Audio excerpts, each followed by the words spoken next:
Gentlemen, and welcome to the July 16th regular business meeting of the City Commission for Daytona Beach. Madam Clerk, may we have a roll call? Commissioner Reed? Here. Commissioner Paris? Here. Commissioner Strickland? Here. Commissioner May? Here. Commissioner Cantu? Here. Commissioner Henry? Mayor Derek L. Henry? Here. I move to excuse Commissioner Henry. Second. We have a motion, Commissioner Reed, second from Commissioner May. All those in favor, let it be noted by saying aye. Aye. Those in opposition, same sign. Motion carries 6-0.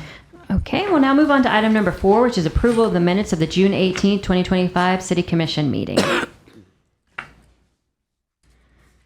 So moved. Second. We have a motion and a second, Commissioner Reed and May, in that order. Do we have any questions or comments? All right, hearing none. All those in favor, let it be denoted by saying aye. Aye. Those in opposition, same sign. This motion carries 6-0. At this time, we will entertain our agenda. If there are any changes, our city manager will address them. Yes, Honorable Mayor, Commissioners, this is the longest agenda change that I've seen from Letitia in a while. Add to item 8B, Mayoral Zone Support Fund distributions, $5,000 to the Brown Riverfront Esplanade Foundation for events to be held on Manatee Island that are free to the community from the Zone Support Fund of Commissioner Juanita May. $500 to Mainland High School Band from the Zone Support Funds of Commissioner Juanita May. $200 to the East Coast Supersonics Track and Field Club, Inc. from Commissioner Juanita May. $1,000 to Medallion Healthcare Services, LLC for the free Community Health and Wellness Fair from the Zone Support Funds of Commissioner Paula Reed. Add to item 8C, Bike Week Sponsorship Funds, $500 to Beachside Neighborhood Watch for Bike Week barbecues from Commissioner Monica Paris. Item 9F, Permit and Licensing Variance from Floodplain Requirements, clarifying that the property address is 206 Garden Street. Add to item 11C, Economic Development by Oktoberfest 2025 Master Plan Public Property. C-Style Entertainment has requested to add a parade as part of the Biketoberfest 2025 activities, and their discussion with the police department and the committee supported this. Add to section 12, comments and inquiries from the City Commission, City Manager and City Attorney reports, Commissioner Stacy Cantu, discussion and consideration of City Auditor contract. That concludes the changes. Yeah, that's I quite a move we bit. accept the agenda with the said changes. Second. All right, we have a motion and a second. All those in favor, let it be noted by saying aye. Aye. Those in opposition, same sign. Motion carries 6-0.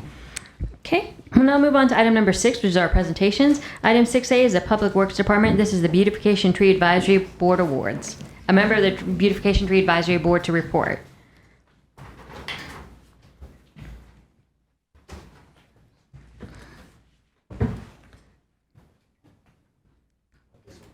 Yeah, she's coming down. Mayor Henry, members of the City Commission, Mr. Feature. My name is Robert Ettinger from 125 Azure Mist Way, Zone 4. The Beautification Tree Advisory Board has selected David and Marianne Eagan, 148 Mosaic Boulevard, Daytona Beach, as the Residential Beautification Award winner for the month of July 2025. David and Marianne have been residents of the LPGA community since October 2022. Their residence is next to Tiger Bay State Forest, in which they enjoy the many different animals visiting their neighborhood. Mr. and Mrs. Eagan take care of most of the landscape maintenance and beautification. The types of trees, shrubs, and plants used for beautification include bottle brush trees, banana and Japanese blueberry plants, crepe myrtles, holly trees, sea grape trees, autograph plants, azaleas, honeysuckle, hibiscus, princess flowers, dwarf firebush, mandevilles, zinnia, lantana, Anne Marie, African iris, and bird of paradise. City Commissioner Stacy Cantu.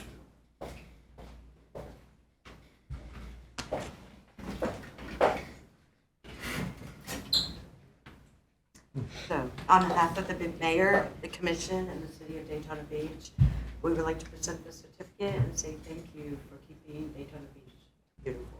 And I did happen to drive by, and that's what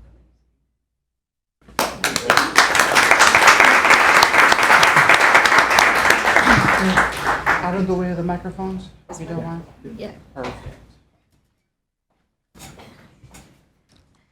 And 1, 2, 3. Awesome. Thank you very much.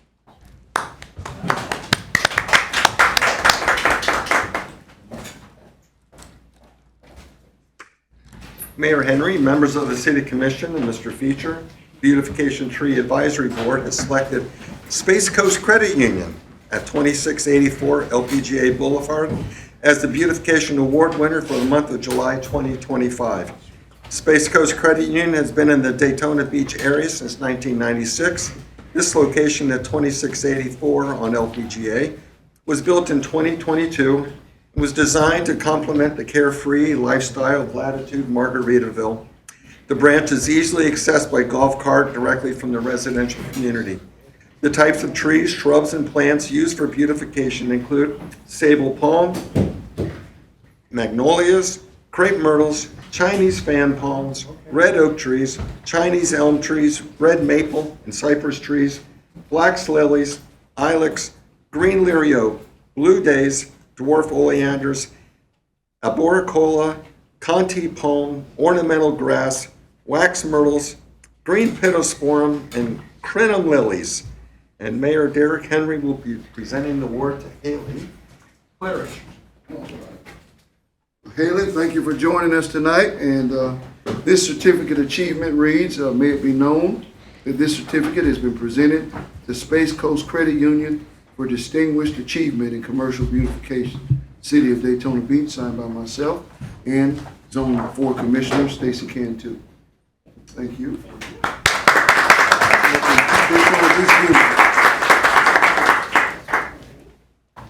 Maybe you'll stand closer to the mayor. And 3, 2, 1. Perfect. Thank you. Wow, Haley, since 90, did he say since, what was the year, 90, 96? But I came home in 95 and I was at Space Coast. So it's got to be longer than that. When I came home, Embry-Riddle had a Space Coast ATM machine on campus, and that was the bank that they touted for us to sign up for. So I've been there 30 years. My car loan is through Space Coast Credit Union. You have them too? Yeah, me too. All right. Thank you for your service. We're going to move on to item number 7, which is citizen comments. During this time, citizens have the opportunity to address the City Commission on any item on the consent agenda. My first speaker is John Nicholson, and on deck is Frederick Brown.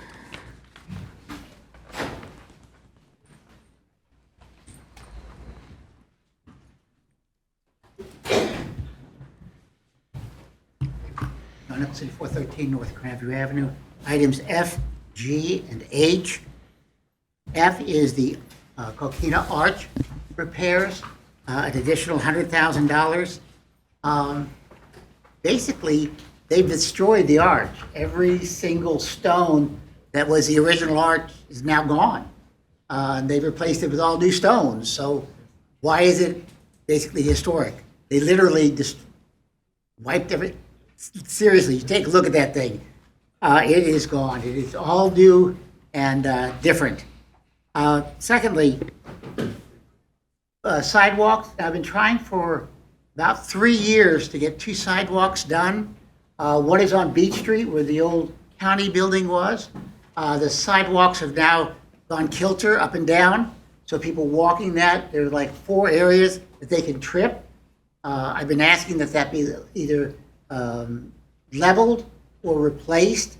And where the new police station is on Beach Side, between the police station and the parking garage, there is a sunken sidewalk. It's about 2.5 inches deep.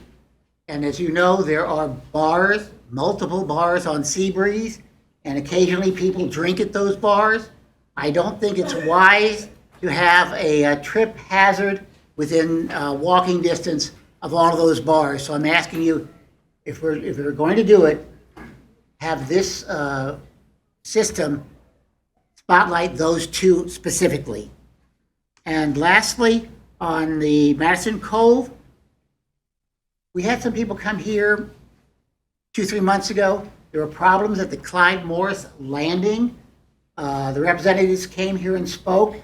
Have we gone to those Clyde Morris Landing?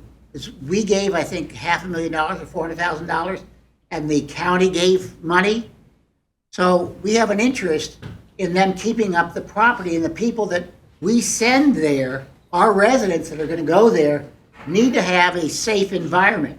Apparently, the residents came to us and said it was not. Have we solved that?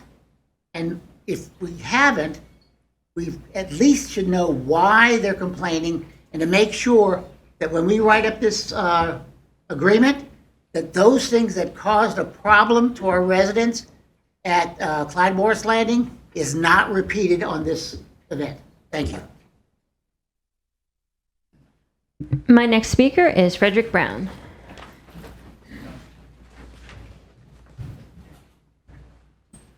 Frederick Brown, 1508 Kristen Ridge, Daytona Beach. Once again, we're missing an opportunity. Item 8K, we're buying some more diesel generators. Granted, it's needed. We've had our share of flooding issues, as we know, in those neighborhoods. But this is, again, should be a call to action for using solar and battery packs. It's all technology that works. It's technology other cities are using. It's technology that will more than pay for itself in the long run, because during sunny days when we're not on backup, it could be used to generate power for the stations and other things in the city. This also highlights the need for underground utilities put into these things, so you don't have to have crews out there at the last minute dragging diesel fuel and all that around in the middle of a storm. We got enough other problems in the city as it is during storms. So again, and I don't know what happened to the environmental advisory group that we're supposed to have here that we voted in on, but this is a perfect example of where we're missing an opportunity. And again, I've also talked numerous times about having our own power grid here and kicking Florida Power out, because they're just an absolutely horrible partner. There's no two ways about it. They've left our city with messes, and of course, the telephone company's another one, wires dangling everywhere, which is why we need to have our own system, managed our own way, and it'll be more cost effective in the long run, without a doubt. And we won't have to be buying that smelly diesel, which also helps pollute the environment. And as you know, we're a beach community. We should be doing everything we can to make this the most beautiful, most environmentally sustainable beach in the world, not just the most famous one. So again, I ask that you start doing an initiative, workshop, whatever it takes, to start planning these things. So you don't even put them in for consideration. Just buy more diesels. And that's not the long-term answer. It really isn't. Again, and it's almost ironic that we're buying it from a company that's located on Solar Drive. I just found that almost too ironic. But again, this is an opportunity. We're missing it. And I just hope soon that the environmental group will come in and advise the commission to start putting these things in to the proposals. Thank you. Okay, that was my final speaker for the consent agenda. We have a motion to approve the consent agenda. Second. We'll take a motion from Commissioner Reed and a second from Commissioner May. No questions or comments. All those in favor, let it be noted by saying aye. Aye. Those who are opposed, same sign. Motion carries 7-6-0. Okay. We're going to move on to item number 9, which is our public hearings and quasi-judicial hearings. Item 9A is the Growth Management and Planning Department, 660 Mason Avenue, Plan Development General rezoning. This is an ordinance on second reading, quasi-judicial hearing. An ordinance amending the zoning map of the Land Development Code to rezone 2.33 plus or minus acres of property located at 660 Mason Avenue from BA Business Automotive and SFR 5 Single Family Residential 5 to PDG Plan Development General, approving the 660 Mason Avenue Plan District Agreement to bring an existing development into compliance and allow for commercial or multi-family uses, authorizing the mayor and the city clerk to execute the agreement, repealing all ordinances or parts of ordinances in conflict herewith, and providing an effective date. Second. All right, we have a motion and a second. Yeah. Mr. Did we Mayor, get an email today about yes, this? that's what I was property? about to address. Yeah. Okay. Mr. Mayor, if you all, I think Mr. Morozak or Mr. Morris is in the back, but you also did see, you can come up, Mr. Morozak, that he did provide an updated item based off of modifications you all discussed at the last meeting brought up by Commissioner Paris, and the property owner has agreed to those. So, Mr. Morozak, I'll let you denote the changes that were requested and the property owner did agree to. Thank you. Dennis Rozak, Planning Director for the city. There was a request of the property owner to remove a few of the uses that were in the PD agreement. This included multifamily, liquor and package stores, and smoke and cigar shops. And the applicant has taken a look at that, and they've removed them from the PD agreements. You should have an updated PD agreement that has those uses removed. Regarding the email that was sent over today from a neighboring property owner was suggesting that there was a right-of-way on the 660 Mason property. That's not the case. There is no right-of-way there. There may be an easement. If there is an easement there, it's a private matter between the two property owners, and it's not something the city would be getting involved. Okay. So, All right. thank you. And I do have Mr. Patrick Kennedy here on behalf of the applicant for any questions or comments. Did you want to? Just here for questions, if you have. All right. Like Nope. I said, we made the changes requested, so we're ready to move forward to you. Well, I want to address that easement concern, although it's not a city concern. Have you had access to Yeah, that? there's no email? easement. The gentleman is blowing smoke. He's been a problem since the prior owner, who I also represented. We've been trying to get him to get his cars off of there. The current owner has plans on, once he gets this done, he is going to put in the 4-foot knee wall, if you will, and landscaping, and try to keep him off the property for good. You can see from the aerials, he's jamming as much cars as he can onto that property. He's a code enforcement nightmare, and it leaks over onto our property and into your right-of-way. He parks over tops of sidewalks with his cars that he's displaying for sale. So we will be dealing with him formally if he doesn't get his cars off the property after this process. Thank you. All right. Did we have a motion? Yes, we did. We had a motion and a Forgot who it second. was. I think it was Okay. May and Cantu. All right. We have a motion and a second. Are there any other questions or comments?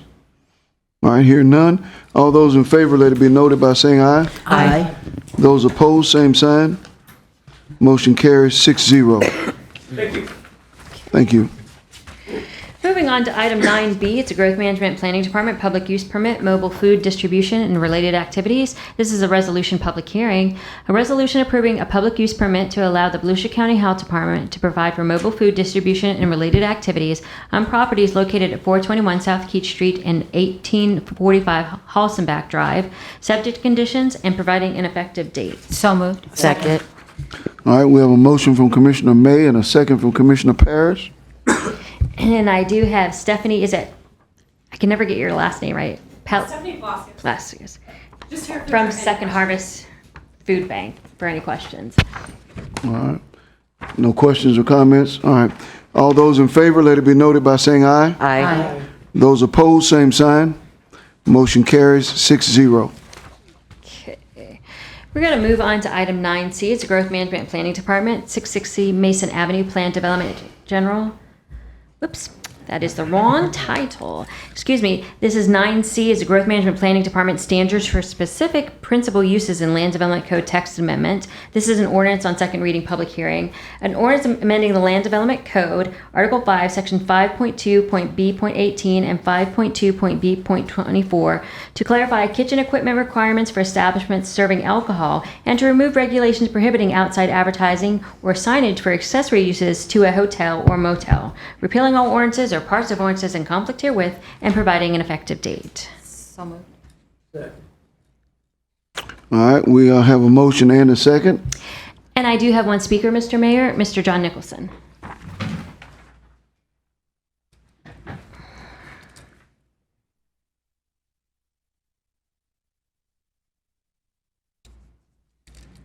John Nicholson, 413 North Grandview Avenue. I've been before the Commission and Planning Board, 20 times on this issue. It was initially passed to help our bars on Main Street who couldn't compete with a restaurant. As you know, there are only 2 liquor licenses on Main Street, and there are 17 locations that sell hard liquor. You can only have hard liquor if, one, you buy a liquor license for $200,000, $300,000 and are 500 feet apart from another liquor license, or you have a restaurant license. If you have a restaurant license, you have to serve 51% food.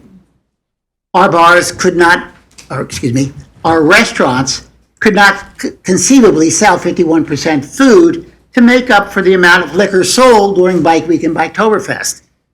So it was decided that what we would do is we would say, if you have $10,000 worth of equipment, we're going to assume that you are a restaurant and that you are selling food, even though it may not be 51%, but you will attempt to sell 51% food, and we will not challenge you on that.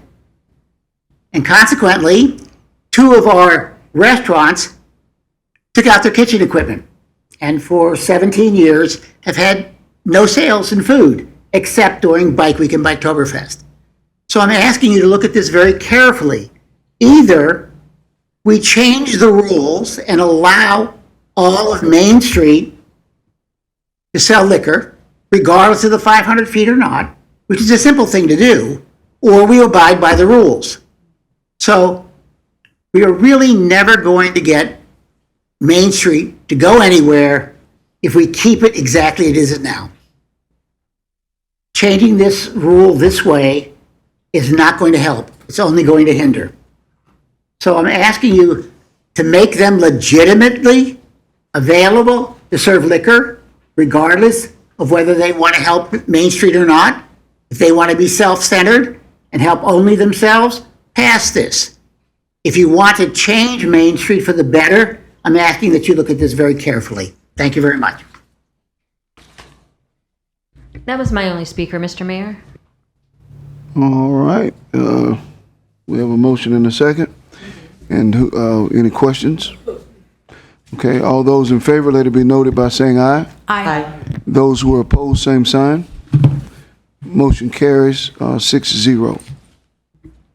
Okay, we're going to move on to item 9D. It's a Permits and Licensing Department non-ad valorem assessment for collection of 2025 demolition costs. This is a resolution public hearing. A resolution of the City of Daytona Beach providing for approval and adoption of the non-ad valorem assessment roll for demolition costs and expenses, providing for certification of the assessment roll, providing for severability, providing for conflicting resolutions, and providing for an effective date. So moved. Second. All right, we have a motion and a second. I have no speakers, Mr. Mayor. No speakers. Do we have any questions or comments from the commission? All right. All those in favor, let it be noted by saying aye. Aye. Those who are opposed, same sign. This motion carries 6-0. Okay, moving on to item 9E. It's permits and licensing variance from floodplain requirements. This is 202 Garden Street. This is a resolution public hearing. A resolution regarding the variance application submitted by Affordable Cribs LLC to reduce the required minimum finished floor elevation from 12 feet above the base floor elevation to 6 feet above the base flood elevation requirements for the single-family resident located at 202 Garden Street, and providing when this resolution shall take effect.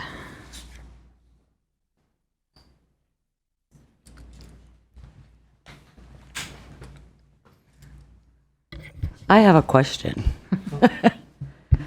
No, it's Legally, are we allowed to do this? Jake?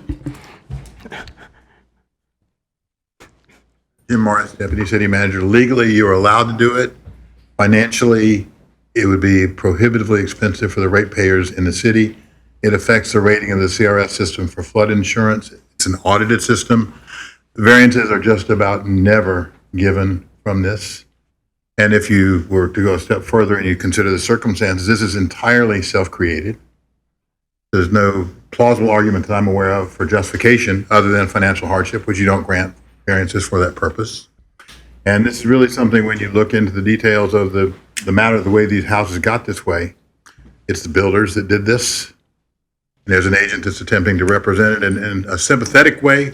And it's a sympathetic situation, but it was an avoidable situation.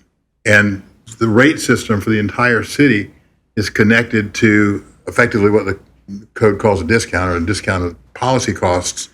And the way that FEMA enforces their standards is they delete or reduce your discounts. And there's articles that we've got in the file from the West Coast just after the hurricane where a couple of cities lost all of their coverage from FEMA, so you had full rate flood insurance.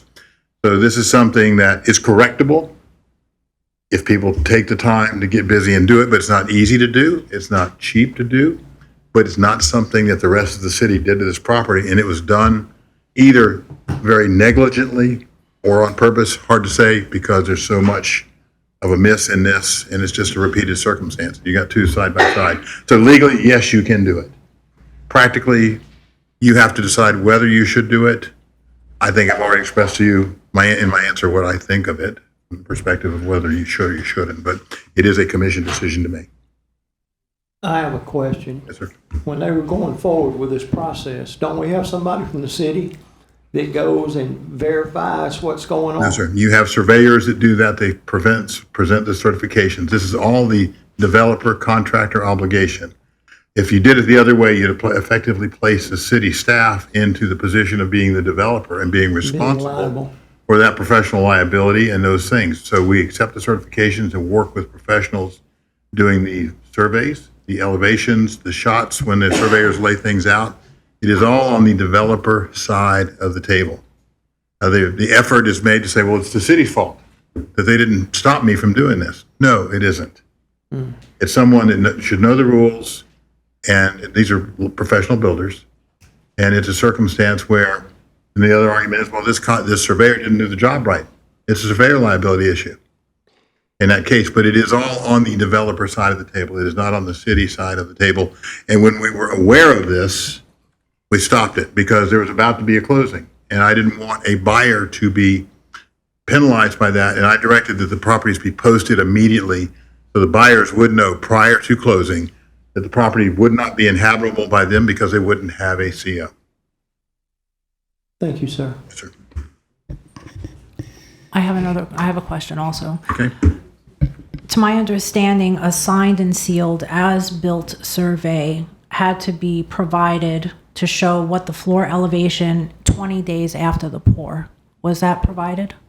I'd have to have the building official come out. I don't know the answer to that question. I know that they have avoided providing that surveyor to us. They got another surveyor who certified that it didn't meet the standards, but the building official is here. Let me ask him. I know he can hear me on the mic. Glenn Urquhart, if he would come out.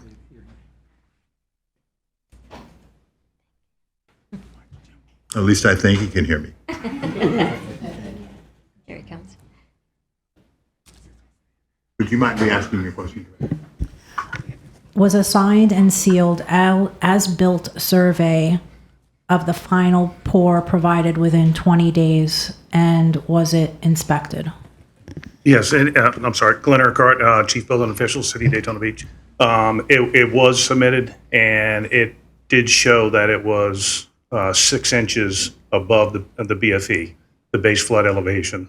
So it was, at that point, it was the wrong, as far as the wrong survey, as far as the... Okay. So when you get the survey in, and the survey is going to tell you what the elevation is. And the elevation has to be 1 foot above the BFE per not only the LDC, but also the Florida Building Code. It only showed it as being 6 inches, as opposed to being needed to be 1 foot.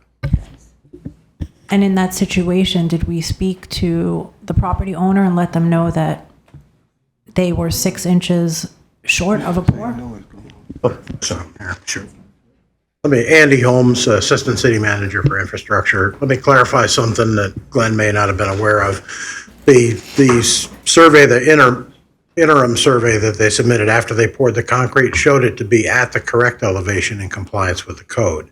The final survey, which I think Glenn is actually referring to, after the house was completely constructed, showed it to be 6 inches lower. So the city staff was led to believe that everything was in compliance right after the pour of the concrete. So we had no opportunity to mitigate. Is that the fail-safe that if a surveyor puts down the wrong number, then they're required within 20 days of the pour to get it re-inspected? So when we inspected it, we gave them the okay? When they proposed the plan, they had it set a foot above the floodplain elevation, which was correct. I understand that. When they sent us the certified as-built of the pour, they said that they had done it correctly, and it was where it was supposed to be in compliance with the code. When they did the final survey at the end of the project, after the house was constructed, that's when they said it was 6 inches below where it was supposed to be. So city staff relied on those surveys, which we always do. We have to. They're licensed professionals. We relied on that in belief until we got that final survey after the house was entirely constructed. We believed, and it was certified to us, that it was at the correct elevation. So we don't actually go within the 20 days after the pour We don't to resurvey check the it. property. We do not resurvey the property. We do not have staff to do Okay.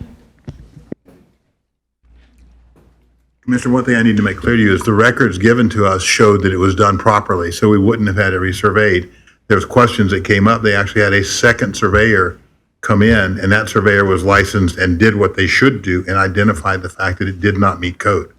The first surveyor was represented as not being able to be found or located, although we've since seen another survey in another situation you may see soon. Same circumstance. This was something that when a properly licensed and responsible person came in, they identified it as being too low, but by that time the structure was built. The point that you referred to, the information was given saying it was done correctly by a certification, which is what we rely upon, a sign referred to as signed and sealed. The surveyors sign, they have an embossed seal, same thing for engineers. Those are the plans we rely upon. You take that as the warranty as a licensed professional with their license at risk, that is the circumstance. We don't try to evaluate the quality of the surveyor themselves. Do we require that the surveyor be bonded when the plans are provided to us? We have an ordinary business license. We don't have bonding of surveyors. That's something the contractor should do or determine who they do business with. The city isn't going to get in the business of being the ad hoc developer of properties. The liability and the trouble that would come with that would be unbelievable. We regulate and we look at things. I don't understand how we could approve a project and then we're just taking the word of the surveyor, so we're not actually requiring that the surveyor be, what did you call it? Well, he's licensed. Licensed. He's properly Okay. licensed by the state of Florida, at least represents that, and there should be a record of the license. They certify it with their credentials on the line that they're doing that. That is what every city in the state of Florida, I imagine in the United States, does. Here's what happens if you'd say to more likely an engineer than a surveyor, I see your conclusions, I see your design, but I don't believe it's right, so you're going to redo it. Guess what? You've just stepped into the position of that design professional and picked up the liability that goes with that. It would put the city in an untenable position over and over again. And if you take the context of the building boom we're just coming out of, with all of the work that's done, imagine if besides doing the inspections to make sure things are built properly, wired properly, and all those things, you go and check a surveyor's work. We only got our own surveyor again the last 9 months or so. It would be an impossible task. It is the responsibility of the contractor, the business person doing work in the city, to supervise that and do it correctly, which is what prefaced my other comments in respect to why I think it's an inappropriate thing to be done. So, Mr. Morse? Yes, ma'am. So, what you're saying, you go by the licensed surveyor that sends you, and you guys ask for all the paperwork, but then when you did your final inspection, you realized there was a problem. No, we didn't, it came because we had another surveyor was brought to the job and they identified the problem. Gotcha. Another professional with the same type of license and certification identified it, and that was a responsible person. The other person, you have to look deeper into the I see facts. what You you're can saying. understand the circumstance. Thank you. Yes, ma'am. We've got everybody here if there's any other questions.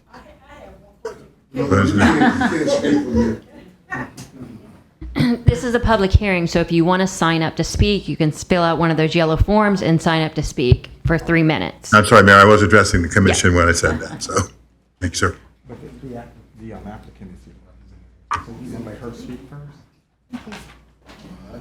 Is she?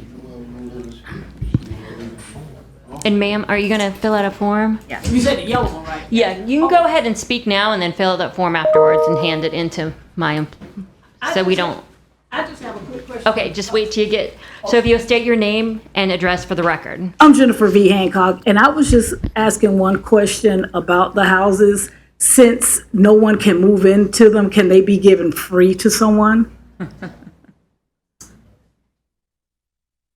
That's not for them to answer, so. What do you mean? Your question is not for the commission to answer. I mean, I know the owner can only approve of that, but will he be able to sell those houses? That's not for the commission to answer. Or can he give them away since? That's not, yep, sorry. I'm sorry? Oh, okay, those are the You're owners. talking to the wrong person. Oh, okay. Commission can't. So, yeah, okay, so go ahead and Okay. sit down. Yeah. Yep, thank you. Do we have the applicant? Yes, Did you the want to speak? applicant is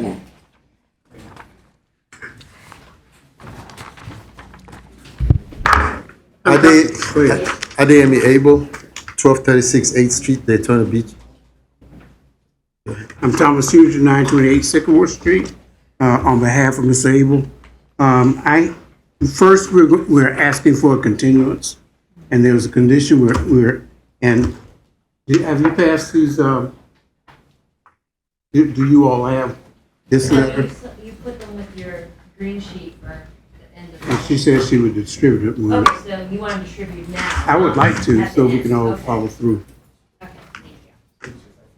And in the meantime, I'd just like to offer, as a stopgap measure, you have outsourced professionals. It would be the city's, I think, the city would be able to help developers provide a better service if you outsource a surveyor firm to follow up on surveys that are done. It would be an additional cost to the developer, because the city shouldn't have to pay for that. But I think it would be worth considering outsourcing, certifying that surveys are done correctly. We're asking for a continuance, and we're also asking that we further request the city to do a thorough analysis. We understand the community rating system.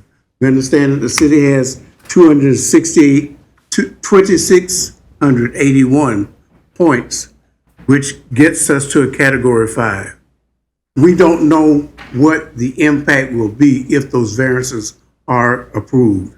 And I'm asking the city to go through the process and analysis to see how it will truly impact the 2,681 points that we have.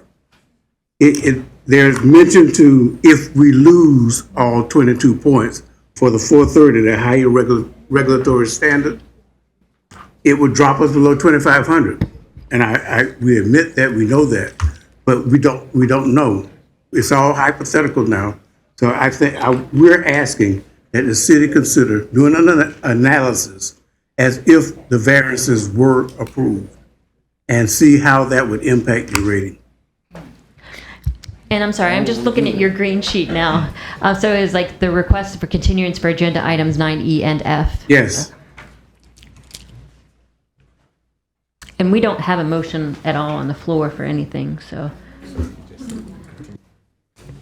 So you can Motion. continue to I'd like come to by because the motion would die. Hmm? You don't have to make a motion. We don't have one. So it would die because of lack of a second, lack of a motion. So wouldn't that serve in the same way as a continuance? And then they can bring it back later. Is that something that the city would consider? Well, yeah, there's no motion made, so then you will be able to bring it back at a later time. Which part do you mean for consideration, sir? Excuse me, you said for consideration, which part? The variance or the fact that we would have an outside surveyor? No, the variance. The variance. Yeah. That was just an offer, or something to think about. Okay. All right, well, the motion dies for lack of a second, or the item dies for lack of a motion. All right. And we'll be available. So for the record, these two items, item 9E and 9F, are going to be pulled by the applicant, and they may come back at a later time. Yes. Okay, all right, thank you. Okay. We are going to then, we'll move on to item number 10, which is our introduction of ordinances. Item 10A is the Growth Management Planning Department, Madison Oaks Plan Development General.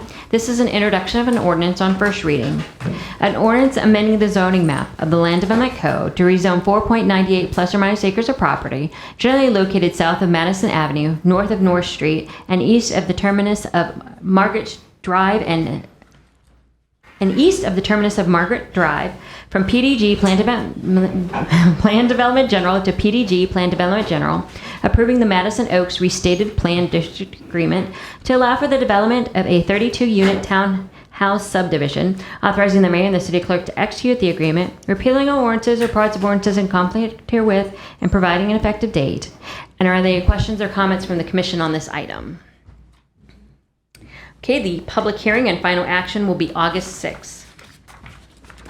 Okay, we're going to move on to item number 11, which is our administrative items. Item 11A is the Finance Department budget, setting of the tentative fiscal year 25-26 millage rate. This is a resolution. A resolution authorizing the notification of the property appraiser for advertising purposes, the City of Daytona Beach fiscal year 24-25, I believe that should be fiscal year 25-26. Proposed tentative operating millage rate, the current rollback millage rate of 5.0712, the voted debt service millage rate of 0.1574, the first public hearing date of September 3rd, 2025, on the tentative millage rate and proposed fiscal year 25-26 budget. And I believe the tentative rate that they were setting was 5.9300. Okay. And I do have one speaker, Mr. John Nicholson. Mr. John Nicholson? Okay. He's not in the room, so.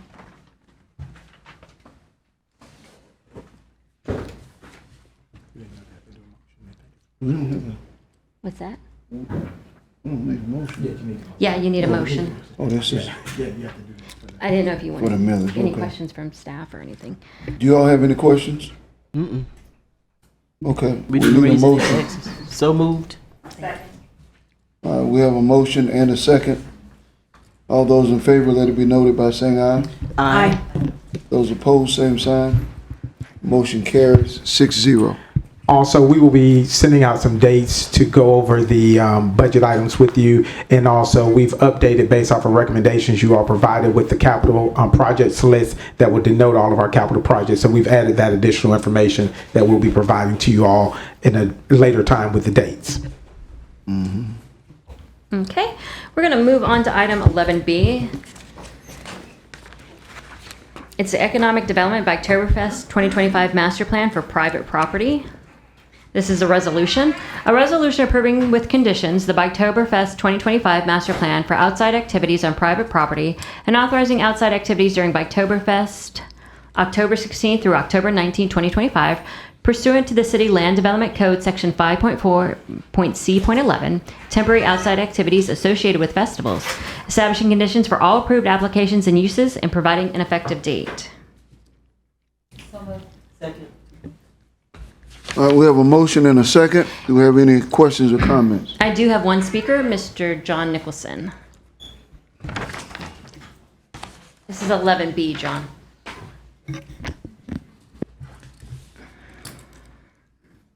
We're through 11A quickly. John Nicholson, 413 North Grandview Avenue. We've been studying this, 20, 30 years on Oktoberfest and Bike Week.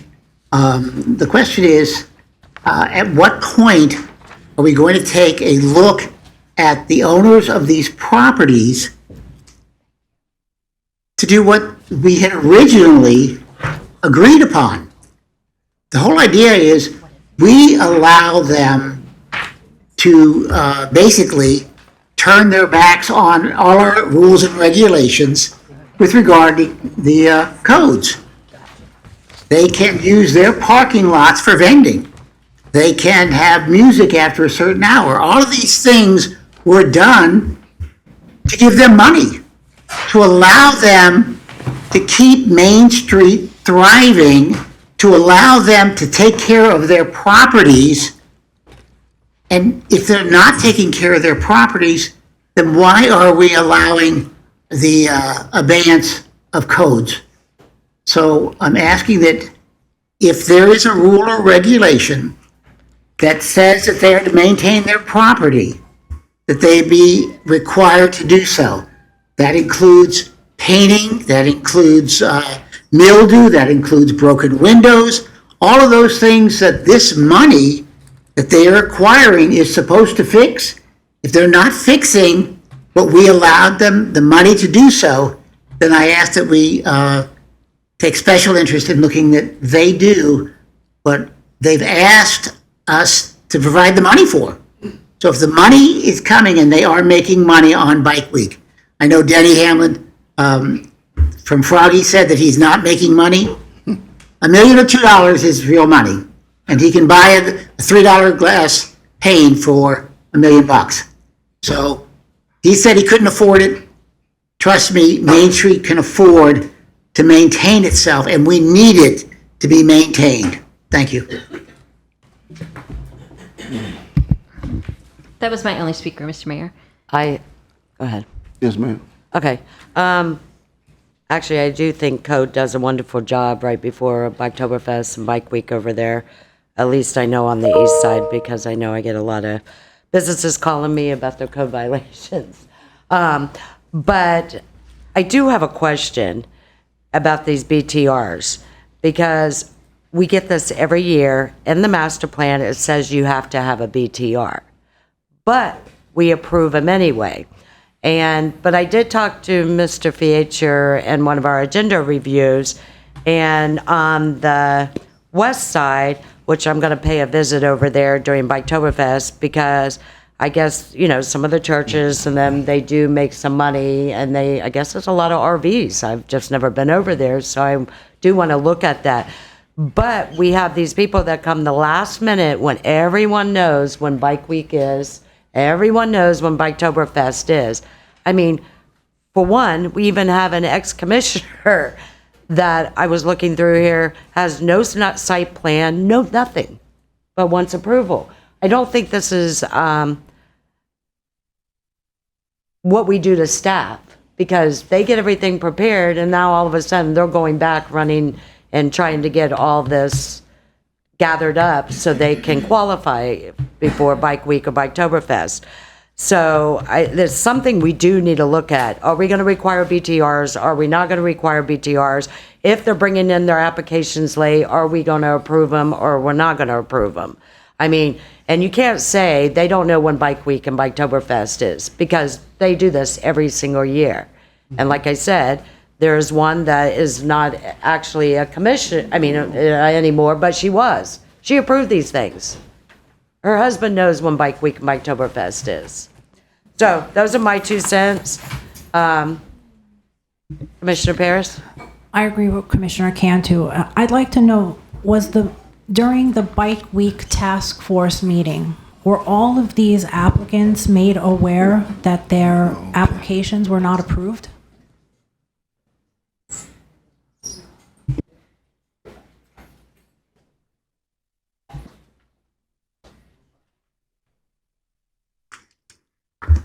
Good evening, Rose Askew, Project Manager for Economic and Strategic Opportunities Department. During the meeting, the public meeting that we had for Biketoberfest, the same information you all have here is what the committee received and everybody that was there. We also, when we review them, we send them an email letting them know the status of their application. So all of the applicants were notified, all that information is in here. So yes, the answer to your question is yes, they are aware. And that is why they have to get special approval from the city commission if they're not meeting some of the criteria as part of the master plan guidelines. Because I see some of the applicants aren't even in the Bike Week map. They're outside of the map. The only people that are allowed to have vending are the people on Main Street and Dr. Mary McLeod Bethune Boulevard. So unless you're talking about parking, and all of the people who are doing parking, with the exception of the city parking lots, we have some city parking lots, they fall within the boundaries, and they've been doing this for 20 years. So I'm not sure who you would be looking at where you're saying, if you can tell me. Allen Chapel's in. Absolutely, that's on, yes, it is. Because parking is allowed in the Dr. Mary McLeod Bethune area within a mile radius of Second Ave of MMB. So that is how it has always been done.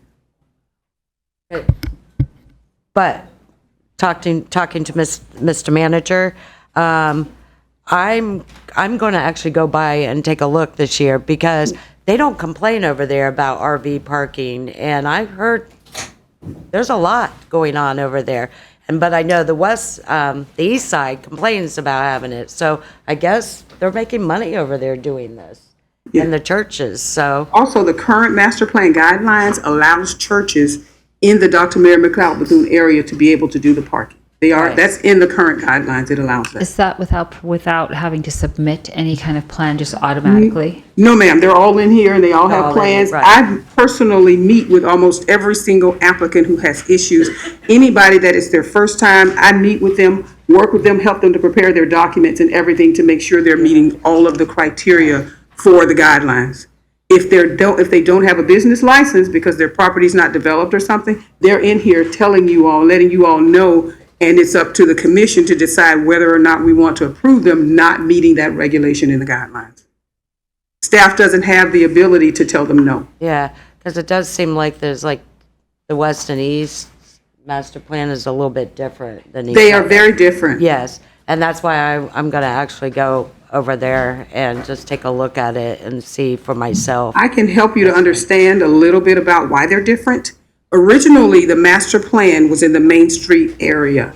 Dr. Mary McLeod Bethune was not included, so the Second Avenue merchants got together and decided they wanted to have it over there. And so we used to have a whole separate application process for that area to be approved, and they were not part of the guidelines. When the city decided they wanted to make them part of the guidelines, they amended it and put little things in here for them to be part of the private plan. But the master plan as a whole has not been overhauled to make all of the criteria cohesive for everybody. I know, that's why I'm saying it's almost like it needs to be a separate guidelines for each one instead of, because it's totally different. So, I mean, that's something I think we need to look at. It should be separate guidelines for each east and the west. So separate guidelines, yes, but one time frame, meaning we have one date, one Correct. time frame. Correct. Yes, I'm in agreement with that.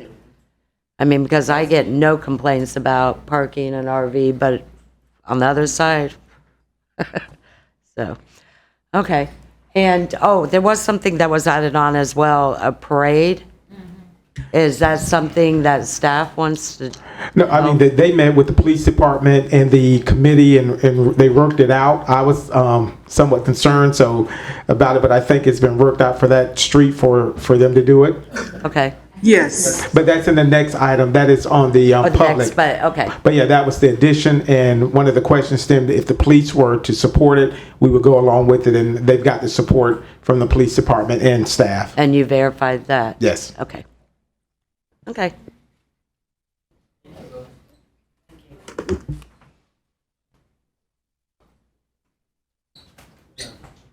So did we have a motion? Yeah, we do. We do. You have any other questions?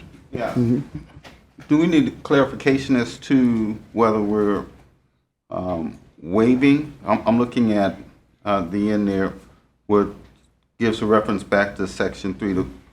Are we waiving the BTR requirements or is it subject to these conditions? I don't think that's clear right now in the. Well, I think we are waiving the BTRs because of what's happening over there until, I guess, Mr. Brown and Rose can actually look at it. And I honestly think we need two separate master plans, but at the same time, as you said. Okay, so because it's totally different, the east and west side. I mean, the proposed resolution continues to say all other unmet conditions listed shall be fulfilled no later than and it's a suggested date that's not, that needs to be determined. Was suggested perhaps October 1st, 2025, but we just need to. And I would that like would to need hear be that from Rose. What would you determined. think a comfortable date would be? In my conversations with Ben, the draft resolution that you all had in their language, the one that Jeff and I got, waiving that criteria for the city commission to waive the requirement for the BTRs. Okay, and it does. And if there were any other outstanding things other than the BTRs, normally the commission would determine that date, because we were doing it, but then when they would come to the commission and ask for a later date, it was always approved. So now we put it in there for the commission to determine what that date is, because staff doesn't have the authority to make that decision, I guess. So, But actually, we're only approving on this item, those 10 items that are listed, correct? yes, ma'am. And I think only 1 or 2 on there have outstanding comments, and the comments are related to their layouts. The fire department has had some issues with setup during the event from people. They're not having the separation requirements and the correct fire retardant tents and all of those things. So the fire department has some conditions that these people have to call in for an inspection prior to the beginning of the event. They have that one, and then we had one person we had one from Bethune-Cookman College where they had a couple of them, but they had a couple of requirements from different people, but that's all. The rest of them are all BTRs. Okay, so. So in an effort to make this, since I think the deputy attorney is looking for, can we just say October 1? If that's the desire of the commission? 16th. Yeah. I'm fine with it. So am I. 10-1. Okay.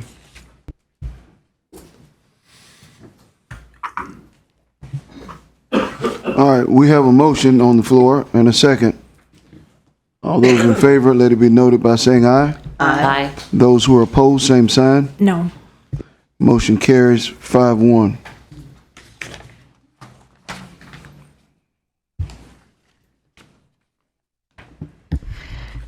We are going to move on to item 11C. This is Economic Development Biketoberfest 2025 Master Plan for Public Property.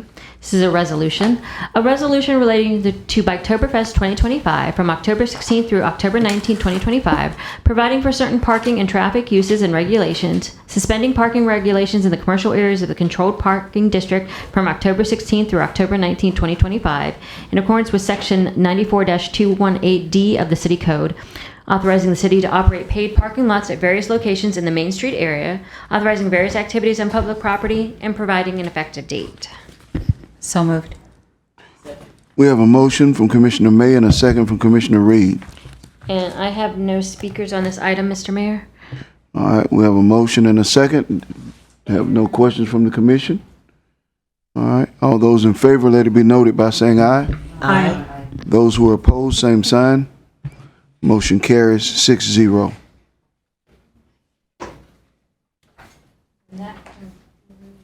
And that concludes our agenda items. All right, that concludes our agenda items. We will now hear from the members of the commission. We start with Commissioner Reed.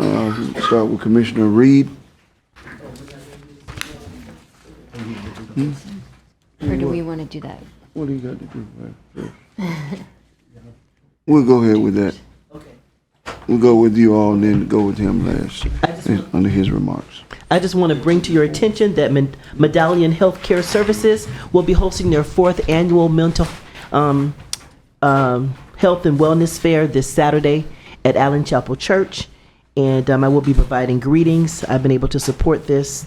This is one of our own youth who has established a business, Lady Kiana Slater, who has established a business here. And it's always been very informative. Her speakers have always been great.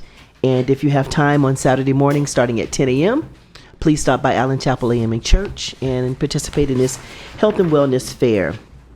Also, I had a great time, Commissioner Paris, supporting your activity on Saturday at Bethune Point. I hadn't been to that park in a minute, and it's looking really, really good. I love the playground that Parks and Recs has supported us with, and it was a good activity. I ate 2 hot dogs. My neighborhood watch meeting on Monday night, we had an opportunity to hear from the director of the Department of Aviation and Economic Resources. Thank you, Commissioner Strickland, for joining us. And it was just very interesting how this young man has developed our airport and some of the airlines that are coming in, and how he suggested to the county to give him $1 million and he would turn it into 11 million. He turned it into 23 million. And how the economic impact is assisting our city, and how he's courting smaller airlines that will do more direct flying, whereas like Delta, Delta always wants to take us to Atlanta. One of my favorites that's coming is going to send us to Cleveland, Akron, Canton. And I look forward to that. I went to grad school in Akron, so I would love to have a direct flight there to visit some of the folks that took care of me when I was in school there. Then I also want to, y'all, I was in Arizona all last week, but I did make it back in time for Dr. Mira McLeod Bethune's birthday. And it was a great celebration, everything that I was able to do. The foundation, which is her home, has been totally renovated. It's absolutely gorgeous. Just about, I would say 95% of the things that are in her home are things that she personally owned. There was only one thing they identified that I didn't know, and that was her last will and testament. A copy of that was posted on the wall. But all of the furnishing, to see her older bathroom, her stove, her desk, all those things, which I've seen before, but because it's now renovated, everything was so bright and beautiful. And to see that it was one of the first houses in Daytona Beach to have inside plumbing, and all the relations that she built for that university. Can you tell I'm an alum? The relations that she built in order for that house to be built, it's just amazing. The partnerships you can develop when people just trust each other and develop relationships together. And having said that, our university is proud to announce that we have a new president, Dr. Albert Mosley, and myself, along with the Daytona Times, Geico, Midtown Community Development Corporation, and NAACP, will be hosting a meet and greet for Dr. Mosley. So you're going to have flyers next Wednesday night at the Cherry Center.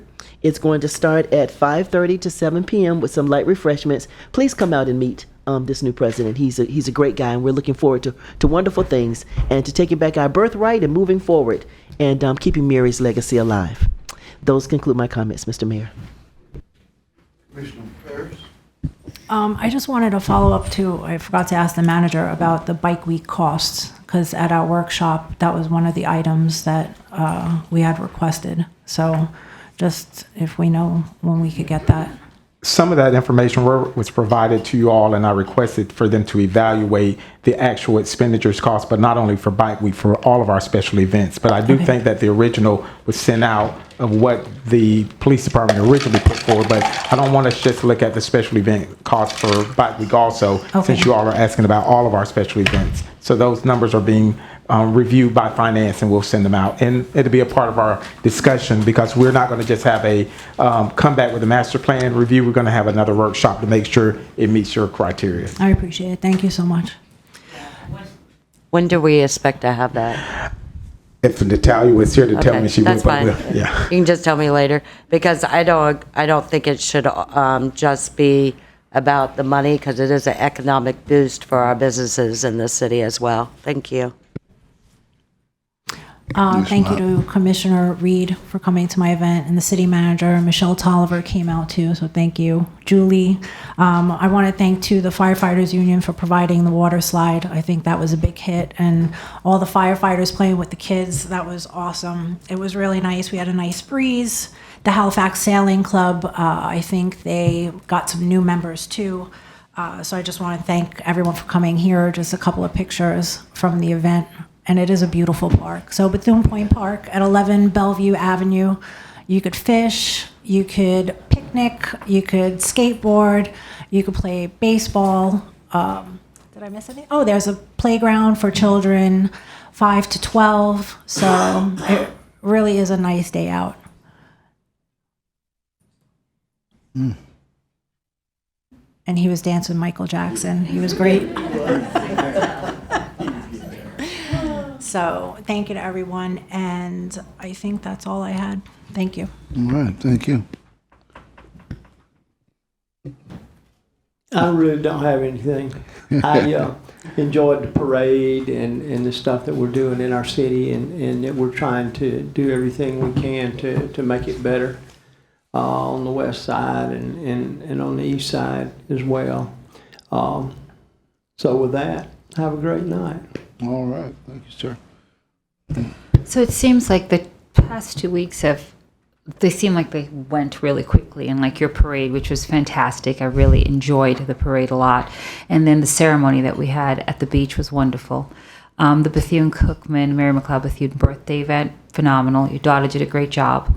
But I just appreciated all the people showing up, both in the morning and then the evening time as well.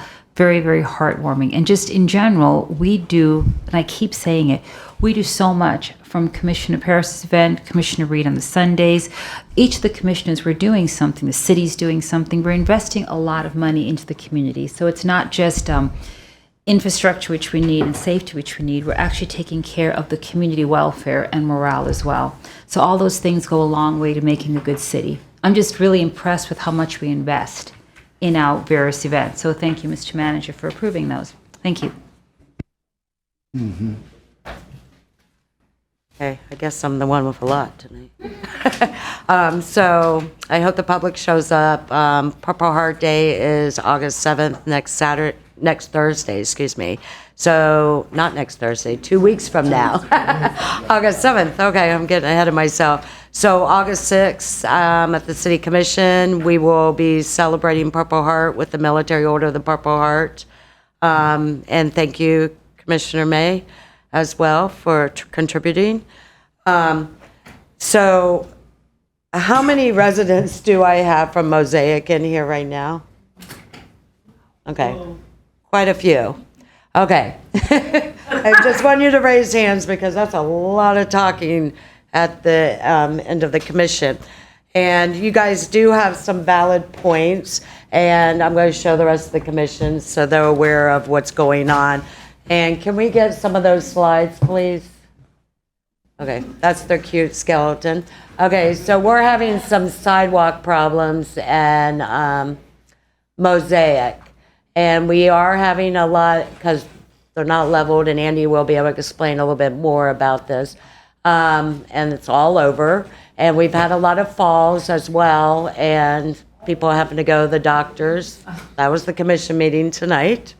And it's been going on for a couple years. I wasn't aware of it, and to probably, I don't know, probably at least 6 months now. Am I right, Brenda, when you came to me?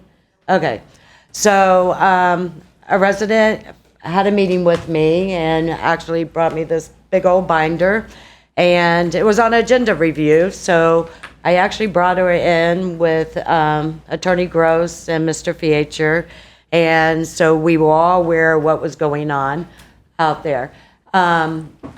We are addressing, well, it's taking a while. So they have valid points of what's going on. And we've had some meetings, and I know that Public Works, Andy, our assistant city manager, our attorneys, and the developer have been having quite a lot of meetings to figure out who's responsible for what sidewalks. Because some of the sidewalks, the bonds have been signed off. And I think we have finally come to a solution what we are responsible for. And can you put that up, please? Okay. And I'm going to bring Andy up to explain, because the residents want something done. And I totally agree. Something needs to be done because it's been a couple years now. They got hurricane season coming up. And I know the city has determined what we are doing and going to do. And I believe we're on number 4 right now. But let's hand it over to you because these residents need answers. Andy Holmes, Assistant City Manager for Infrastructure. I want to thank everybody for coming out. I think local government works better when citizens participate. I've said that before. I'll keep saying it. So before you on the screen, which probably is almost unreadable at the scale that it's at, I'm just going to run through it real quick. This is kind of the conclusion that we've reached after about 4 or 5 meetings and a bunch of phone conversations with the developer, our attorneys, and their attorneys. As you might imagine, it's not as simple as just going out there with yellow machines and digging up sidewalks. You've got to figure out Maybe they can enlarge it. who's responsible for each section. There's different sections to the development. Some have been released, some have not, some are partially released. So we've been through that process. So we are planning with the developer what's essentially a joint repair project for the sidewalks in Mosaic. And the city has evaluated all of the ones that we have agreed with the developer are our responsibility.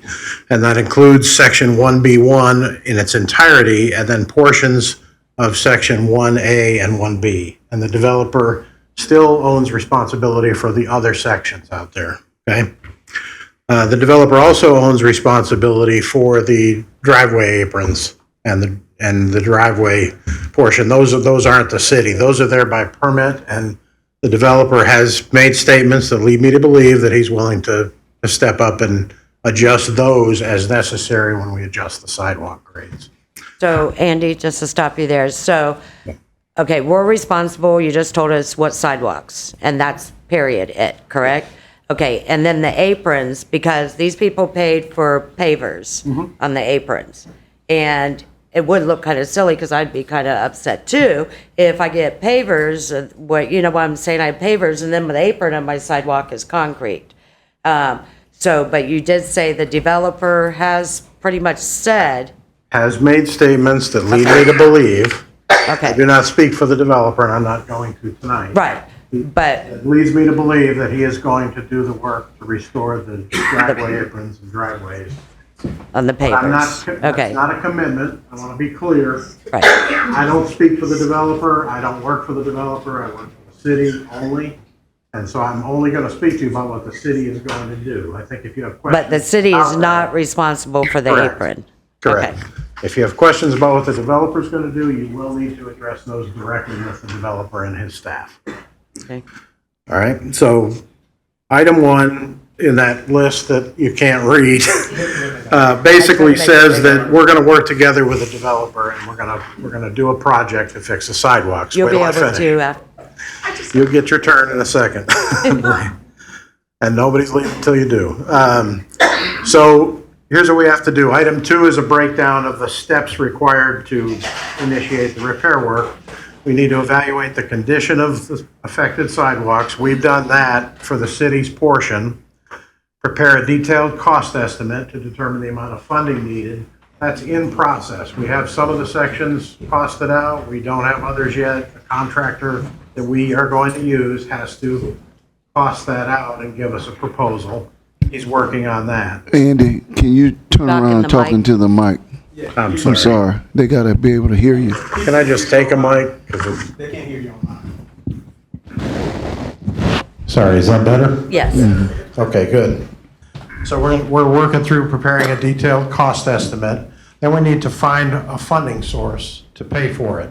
We think we can do that, but it is not in the budget. This is not a budgeted expense for the city. And so we're going to be working with other departments and the city manager and our finance department to find money to do this. Total cost for the city on the order of $1 million. So it's not a small project. But Andy, can I stop you there? Sure. Now, the commission, you all agree it needs to be done, correct? Well, of course it needs to be done. Great. But when you say going a to million, come to but, the- But we got but it, I'm not right. gonna sit here and say, when you say something costs $1 million, that I can just say, oh. Oh, I know, but Because we $1 need million to, we do is a need lot to of look money in at, our budget. we do need Further to in find that it. list, Mm-hmm. there's an item that Okay. describes what we have to do. This commission is going to decide whether to spend the money and how it gets spent. Right, because it'll come back to us, correct? Okay. Okay. So we will get that estimate. We'll prepare an agenda item for the city commission to consider at a regular meeting, and they will determine if they will approve that project and that funding. Following that approval, we will coordinate with the developer because they have to do the work on the driveways and aprons basically at the same time that we do the sidewalk work. Because when you change the elevation of the sidewalk, you can't leave a trip hazard right at the driveway edge. That all has to be addressed at the same time. And that's it sounds simple, but it really is a monumental coordination effort because there's a bunch of different people involved and probably 2 contractors, the developer's contractor and the city's contractor. And can can you explain why those have to be done exactly at the same time with the developer and the city? I think I just did. You can't leave a trip hazard when you adjust the sidewalk elevation. You have to adjust So the that driveway would, at the same time. that's why you would have to do it for sure. Yeah. I mean, you can't just do, okay, I get it. Right. In some cases, it might work okay. It might not change at the driveway elevation, but in other cases, it's going to. So it's better if it all happens together. The rest of this sheet is some commentary that the developer asked me to put in here, and it's good information. It talks about the timeline. We'll have the cost estimates completed within 2 weeks. It says after the evaluation is completed, we're about on track with that. We don't know how long it'll take to identify a funding source for the work. We'll have that determination once we know what the real amount is. So we'll have to find the money. It's like anybody else's personal budget. You've got to go find the money to do the work. So that might take a couple of weeks or more.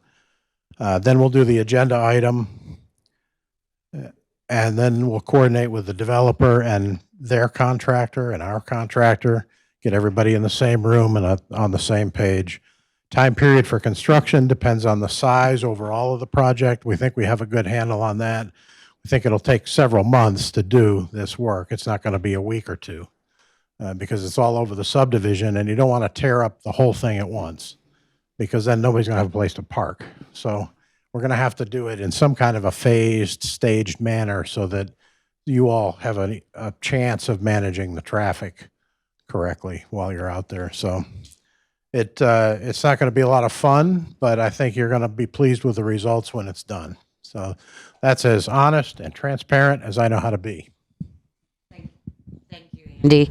And Mayor, before I go on, I mean, I hope that helped a lot of you. I don't know if you still have, anybody still have any questions? You do. Raise your hand if you still have questions. Okay, so we got 1, 2, 3, 4, 5, 6. Oh, well, we got 6 at Mosaic Residence. And I know we usually go after the commission comments. Is there any way that we can hear from them so Andy can, so we don't have to come back to this subject? Okay, We'll so hear we're from gonna them have at to the wait. time. Yeah, we're gonna have to wait. Okay, so you're gonna have to wait. Have to wait their time. Oh, you trying to send Andy home? He'll be okay. He's on the clock. Okay, Mm-hmm. so Okay. during commission comments, Yes. okay. So now I gotta go on to the next subject. Oh, well, you wanted to say something about it. Who is the developer? Thank you. Thank you.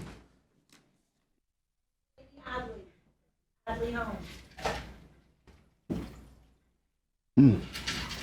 Oh, I didn't know that. Okay. I didn't know that. Huh?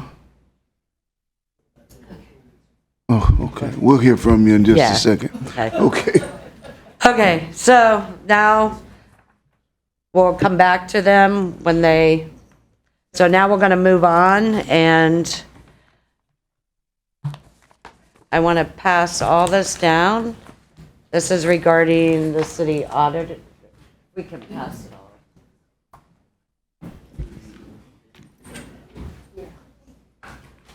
Okay, so probably gonna need Mr. Sexton out here too. Do you want to start, or you want me to? Okay.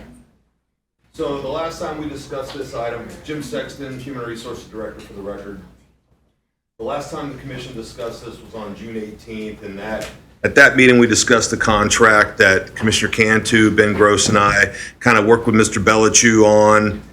You guys discussed that. You weren't really happy with the terms of that contract, so then you talked about what you wanted to offer. Ben Gross on the 19th, the next day, sent that information. So in your packet that's going around, there's 3 documents. One is the contract we're talking about tonight. Second document is the previous contract and Ben's email saying what we want to edit on it. And the third one, in case we're looking at something down the road here, it's a comparison between the county budget and the Daytona Beach budget, because that was one of the discussions we had with Mr. Bellichew during our discussions. he felt that Daytona Beach's budget is nearly as complex as the county's, and it's clearly not. They have a $1.3 billion budget. Ours is $350 million. So anyway, so we sent that difference, and then Mr. Bellichew on or about June 21st sent us an email saying, yeah, I'm not really good with that, but I'm going to offer 3 options. And option 1 was, I will take the same benefits and salary compensation that the auditor at the county gets. So that's kind of been our comparator all along. So with that, Commissioner Cantu had already done some legwork. Ben had done some legwork, but then I sent a survey over to their HR director with many, many questions about salary and benefits of their current auditor. Got that information back, sent it back to Mr. Bellichew. We had a Teams meeting with him recently, and we talked about it, and that is what's in front of you today in this contract. So basically, everything that's in here is exactly as if he was going to go work for the county. It's the same salary, $156,671. Your counter back to him was $155. So it's, within a stone's throw. The only thing different in what the county auditor gets and what we're offering Mr. Bellichew at this point is a severance. The county auditor is not subject to severance. And what we did for Mr. Bellichew in this contract was say you will get the same severance as any other department manager would get, which is 30 days if you're here a year or 60 days if you make it 2 years. But that's all you get. So you can make it 10, you still get 60-day severance. So we put that in there. The other things that y'all had mentioned at the meeting is you wanted Daytona Beach residency.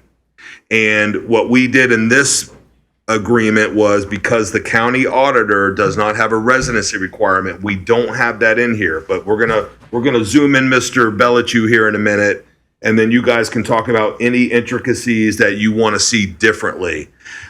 This contract only requires a 2 weeks notice for your internal auditor because that's what the county auditor is, so that might be something you want to talk about, and the residency, and that's really it. The severance, the notice, and the residency. We have an anticipated start date of September 1st if we come to terms tonight. The salary, I wrote 156. I meant 159,671. Sorry about that. So instead of 155, it's 159,671.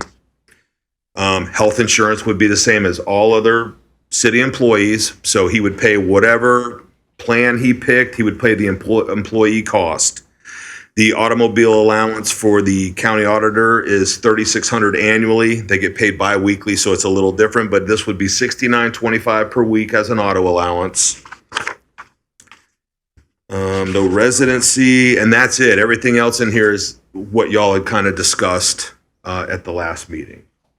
And just so you're aware, the last time I spoke to you, he's the one who gave the option 1, correct, like the county, or the option 2, and option 3, which we couldn't do option 3, Mr. Gross said, and option 2 wasn't really feasible as well. And option 1 is really up to the commission. If you want to agree, then we can call him in. And it seemed like when we had that meeting, he was totally fine because we asked him several times, yes, was there anything else? So, Mr. Sexton, will you stay around as well in case he has any questions? And For sure. Are you okay to put him? He needs to live in Daytona. I just believe that's something that I fought for. I'm not sure, although he might not want to live in Mosaic right now. So, we did mention that during our discussion. I still enjoy walking over there to your park. I didn't know it was so bad, but anyway. Before we call him, so we're all in agreement, he needs to live in Daytona. He needs to live in Daytona. Okay. I believe and I have in an that. issue with only a 2 weeks notice at this level of employment. We need more than 2 weeks. At least 4, maybe 6. Yeah, This will be leaving us hanging. That's why I brought those up. I feel like those are the tipping points here. I don't know if they're deal breakers, but I wouldn't think need so. more than 2 weeks. Yeah, certainly for this level of spot, right? And I'm at least good a with month. 6 weeks. Yeah. Okay. Well, a month. Or a month. Or a month. 30 day, a Yeah, 30-day 30 resignation days notice. fair. 30 days? Yeah, Okay. 6 weeks, yeah. 30 working days. Yeah, 30 working days. Yeah. Okay. Which Is is, there which is 6 I weeks. just have one question. That's right. Can you confirm that if the consultant needs to go out again, we don't have to pay that extra $30,000? We don't. So I talked with We don't. Colin Basinger. That is correct, Mayor. We do not, we would not owe him anything at all to go back out. Yeah. I spoke with him too. We don't. Okay. So bring him in, and basically what I'm hearing is Daytona. I'm sorry. Why does he need an auto allowance? Where's he going? So I mean, that's a solid question. It's part of his compensation. Again, we were trying to match option one, which was whatever the county auditor gets, that's what the county auditor gets. I mean, it could be because the county auditor might be in Deltona and might New Smyrna Beach, like there might be traveling. So if we're living. So for the auto, it might be, we want the 30-day notice and we want you to live in Daytona Beach. Which would negate the auto allowance because you live in Daytona Beach. All right, we can No, certainly talk about that. It doesn't negate it, and that's not probably why he simply wants it. And he's not going to simply be tethered to City Hall. And it is this is the position. You have to account for what the position is. And most people in this level probably receive an auto allowance. Whether the county does or not is another matter, but They do. most people do. That's why it's in I there. know, Yeah, that's right. yeah. So most people do usually receive that. So I think it should remain. Jim, I just have one more question. On Can't treat page the 3 man of like 7, so section 5 base salary, that's where you said you made the error? I just want to make sure. That's a good question. I wrote down 156,671. I think it's 156,671. Do you remember, Commissioner? I'm sorry. I might have. You have 159,671. That's what I have in here typed. Mine says 180, so I just want to make sure. Yeah, they're all you didn't gonna get say the 180. What page are you on? 3 of 6. Under base salary, I have highlighted 159,671. Yeah. No. That's That's a different the plan. top contract is the one we're looking at. I don't have my phone on me to look at the email sent to me from the county HR director. Oh, you can't. But she confirmed it, and thank you.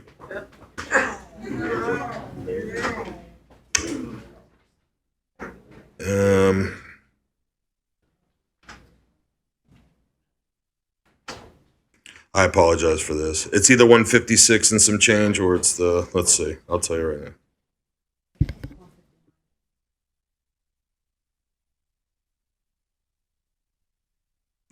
It was a very long email.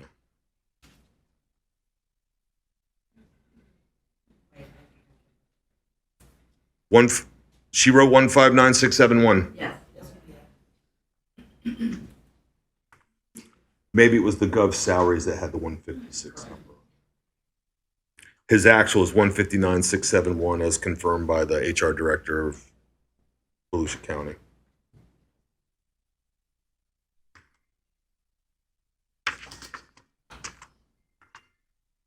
Any more questions before we call them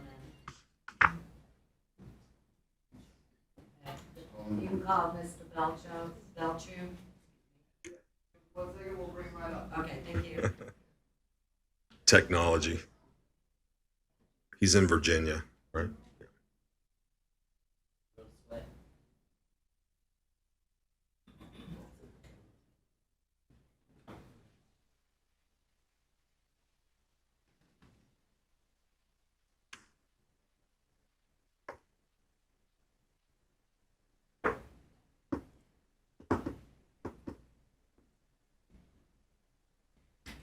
Hey, there he is.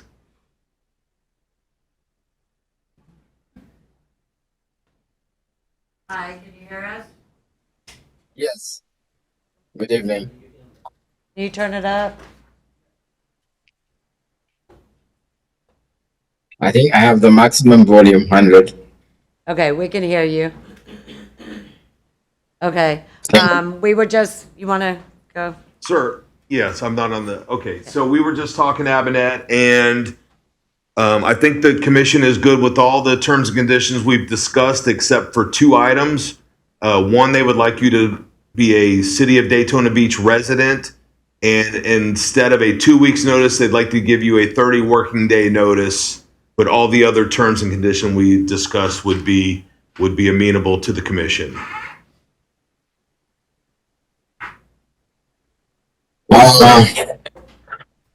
I think I'm okay with that. I think like we discussed, I think we were planning to do apple to apple comparison, but if the commission decide to do that, I think that will not be a deal breaker for me. Okay. Okay. Motion. We will entertain a motion to begin your employment at the agreed upon date. So do I have a motion to? So moved. Do we have a second? Okay. Well, do we need a roll call vote, or we'll just, all right, we'll have a roll call vote. Commissioner Reed, Yes. Commissioner Paris, Yes. Commissioner Strickland, Yes. Commissioner May, Yes. Commissioner Cantu, Yes. Mayor Derek L. Henry. Yes. Okay. Congratulations, and you have a lot of work to do, and we know you're up to the task. So let's get started, and thank you for what's not been the easiest of processes, but you know we're excited. We've chosen to have this position as a commission because it's something that our community wants and values, and it's something that we think can make us a better community. And we have confidence that you're the man for the job. So thank you.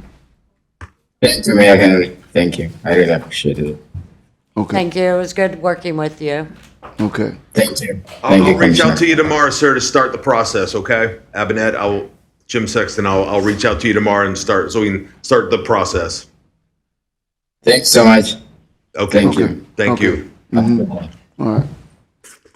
Okay. Thanks, Jim. Good job.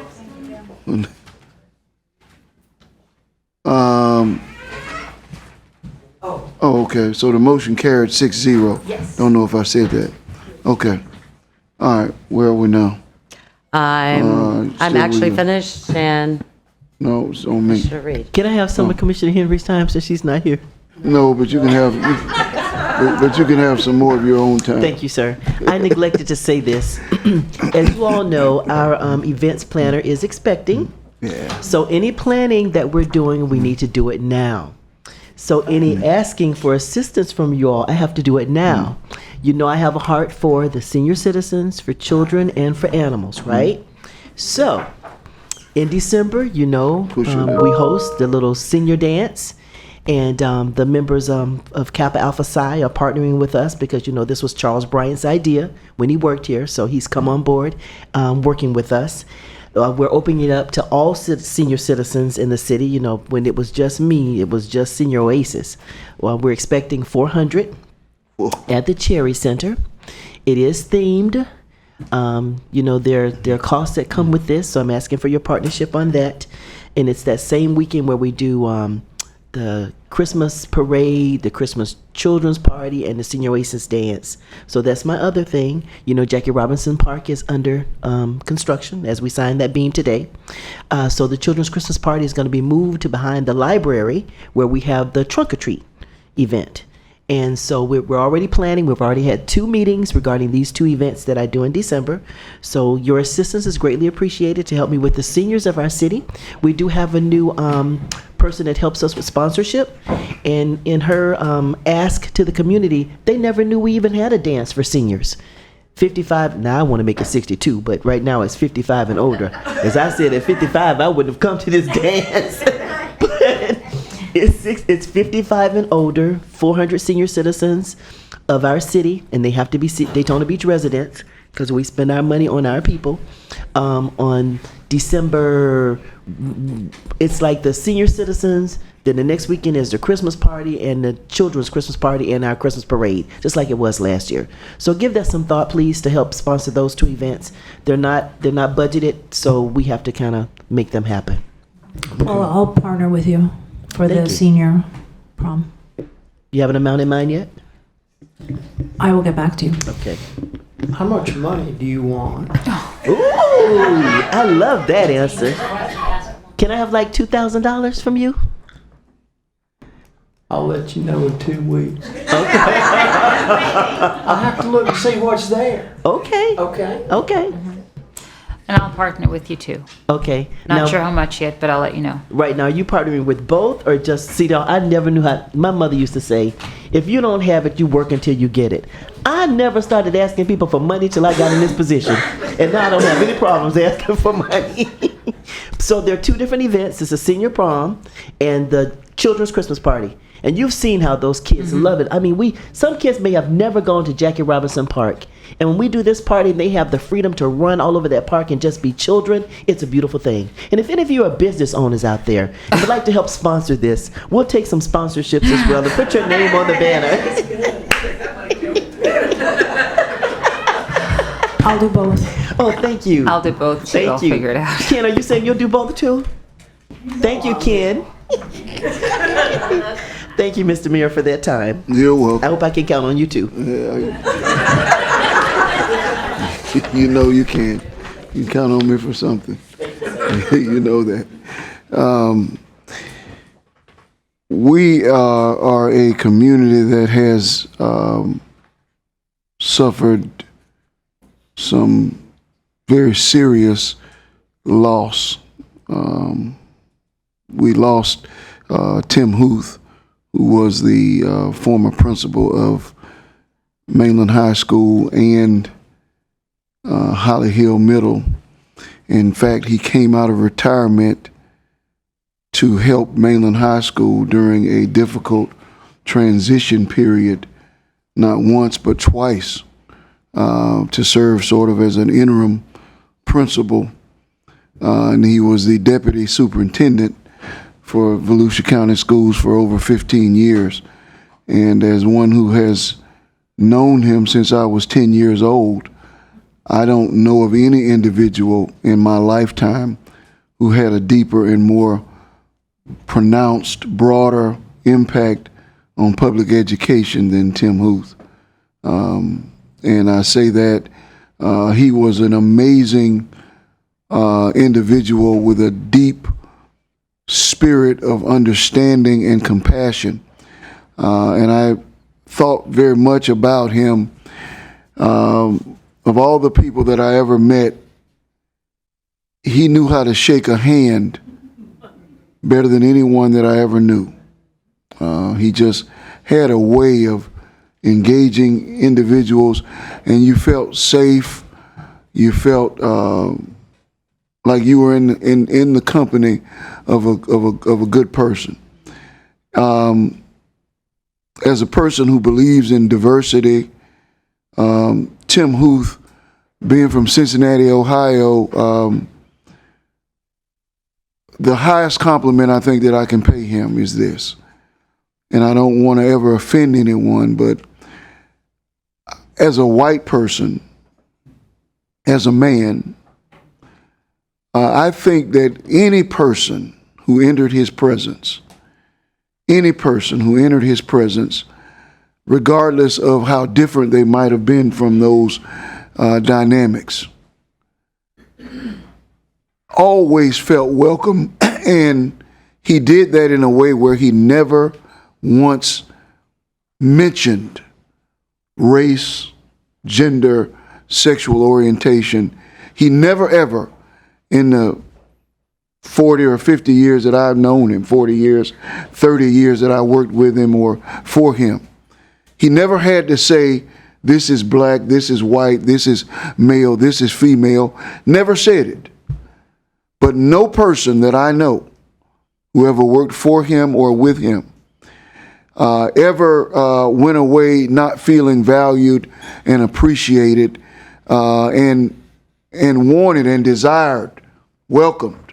So he was the quintessential person for making everyone feel as though they were in the right space. And we lost a diamond, tremendous diamond.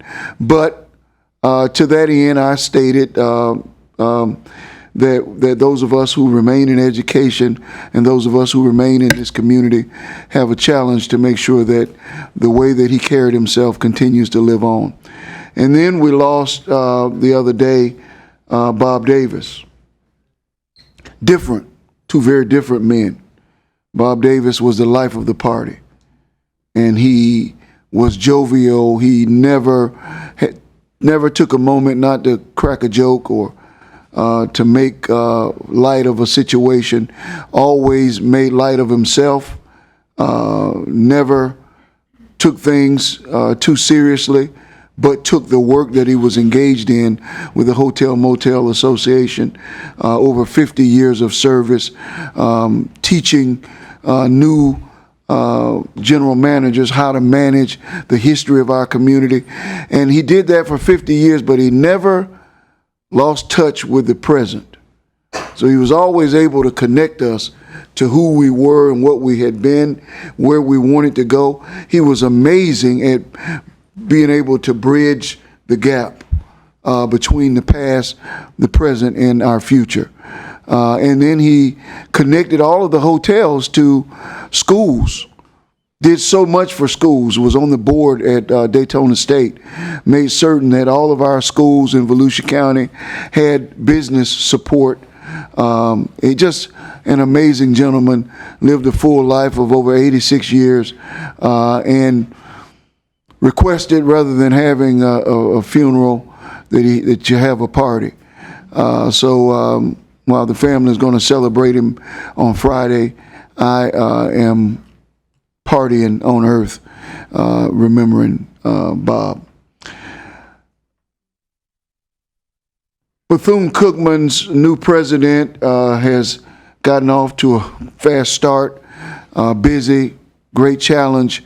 Certainly want to invite the community to come out and meet him so that he knows, one, that he has support, that the job that he has taken on is of great value and importance to our community. So we want to make certain that we encourage folks to go out and visit that.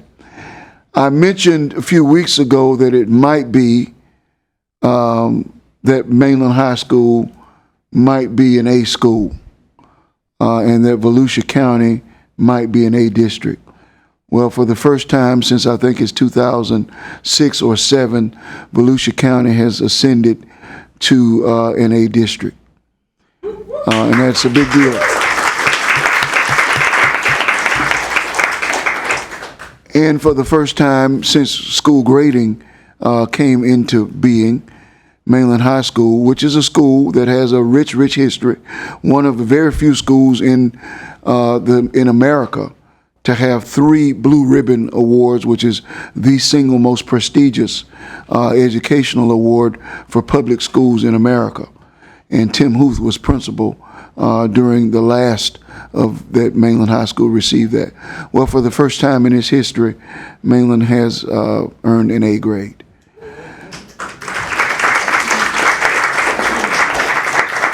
So with that being said, we did have a celebration and a parade when we won state championship. So I did say that we wanted to have a parade. I think that the way that I would like to see us do this is a little bit different, because almost every school in the district, in the city, we've got 10 schools, 2 high schools, Seabreeze and Mainland, both of which are A schools. Thank you. But both of which are A schools. All hail the school on the ocean blue. That's right. We praise our alma mater. From wind and wave, her name we gave. All hear us when we say, Seabreeze. All right. Rise, sand crabs, rise. So here's how I'd like to see us do this. I would like to see us invite all of the feeder schools, which are all of the schools in Daytona Beach, to participate in the parade. Both high schools to participate.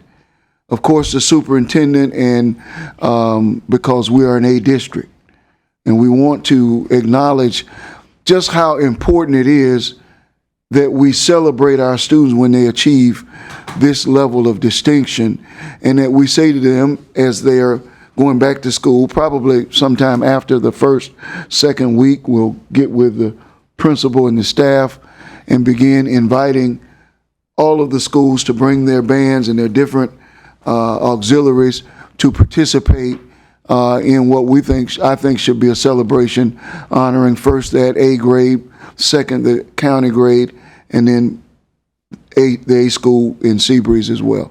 Of course, the mainland principal wanted all the glory for herself, true to Buccaneer passion, saying, "This is our first time."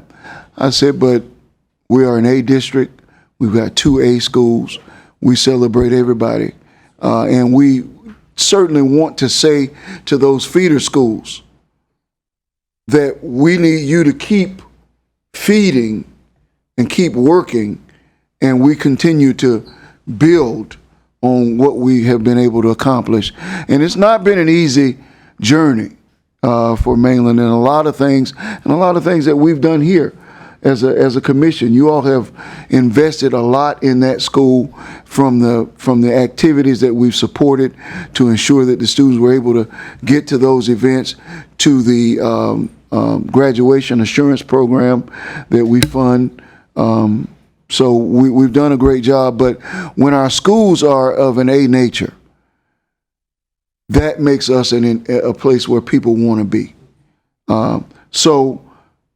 We don't know the date, but I certainly want all of us to participate and to find ways to do it in a grand way and to make it as beautiful and illustrious as we can. So, Mr. Mayor, before the commissioner speaks, I have to share one more thing, if you will. You segue so quickly, I didn't get a chance to share this. I didn't know this lady, but our previous city clerk, Jennifer Thomas, sent this to me. Yvonne Newbold, is it Dottie? Yvonne Newcomb Doty. Newcomb Doty. Yes. That she was a city commissioner for us, and also an educator. She was commissioner number 2, and she was elected in 2005, and she has also transitioned. Yes, she has. Yes, sir. Yes, she has, and she was a librarian and a 30-plus year educator for Daytona State, and I met her only on a few occasions, but I would describe her as a subtle force. And seldom do we have elected officials who are a force and subtle at the same time. So I always thought when I met her, how did you manage to do that? But, quiet storms oftentimes get the job done. So that, I think, concludes my remarks, and we will transition to our city manager. Yes, Honorable Mayor, Commissioners, you notice that there are 2 items on the agenda that deal with beach driving and dog-friendly beach area. I want the first maps I want to provide you are traffic zone maps. Thank you. I got these 2. Now, both of these items are not items that you all are in control of. These are items that are at the direction and the oversight of the county, but these are items that have been being discussed. And the discussion at the county level, they've been centered around bringing back driving on the current traffic-free zone between Seabreeze and International Boulevard. And the maps that I give you is the zone that people are talking about, allowing to have beach driving take place again. Traffic was removed in March 2000 following an adoption of a county ordinance. The removal was not permitted until a minimum of 1,000 beach parking spaces were provided. Originally, after a study was done, it only said that there were going to be 300 spaces to be needed for taking beach driving off of the the sand. The Main Street and Boardwalk merchants requested the number be expanded to 1,000, which was done. However, in this time frame, there have been things from a legal standpoint that we don't have any control over that will have to be discussed at the county level and the state level if the county approves moving beach driving off of the sand. There are projects currently being discussed in the core area of the boardwalk in the beach, and they're sending in letters that they don't want beach driving brought back to the area as they see the frontage of their property towards the beach as valuable to create a more modern and desirable resort type climate within the beach driving area, the current area that's free of driving. However, there are residents and also business owners in that core that will want to support having beach driving. There are a number of legal steps that will be required to open the beach back up to driving. The county and our city attorneys will be coordinating more meetings and discussions relative to the traffic-free zone that's right now, as you see on the map, between Auditorium and International Speedway Boulevard. So what the county is wanting for us to do is for you all to hear this information and for me to come back and try to see if there is a letter of support, a resolution or something of that nature if the commissioners want to move forward with supporting having beach driving on to return or no beach driving. And so these are things that I know after this discussion tonight, you'll get more emails, letters, and things of that nature. We're not asking for you all to make a decision tonight on support since you're just getting this. But the area is Auditorium to International Speedway, and our staff has been meeting with potential developers of lots who will be sending in letters and have saying they don't want to take that land between the beach and their property and put back beach driving. So I just want you to share with that. If you have any questions or concerns or statements you want to make, that's okay to do at this time as well. I do have a statement. I grew up here, and I remember driving on the beach, even at nighttime. And I know this is not really our decision to make, and it has to go through the state. And I remember when they took it off, and we do have no beach driving in sections like Ponce Inlet, Ormond by the Sea, and everything. And I do understand what the residents and businesses are saying over there, and I am in total support of beach driving. All right. So am I. That's what makes us the world's most famous beach. I support it wholeheartedly. Okay. Member of Sons of the Beach. Yeah, okay, there you are. Well, we'll be bringing it back for more discussions for you all. And you'll make a decision if you want to do as a commission, submit support or not support, or individual support. Yeah. Okay. So, the next item, I want to provide that real quick. It's the dog-friendly beach area. One of the areas that the county is looking at is between Williams Avenue and Seabreeze Boulevard. The county is examining expanding the dog-friendly beach area in Daytona Beach to stretch, as I stated, will be from Williams Boulevard to Seabreeze Boulevard, which is approximately about 1.73 miles and includes multiple public access points. The county has received some favorable responses from some property owners and hotel management.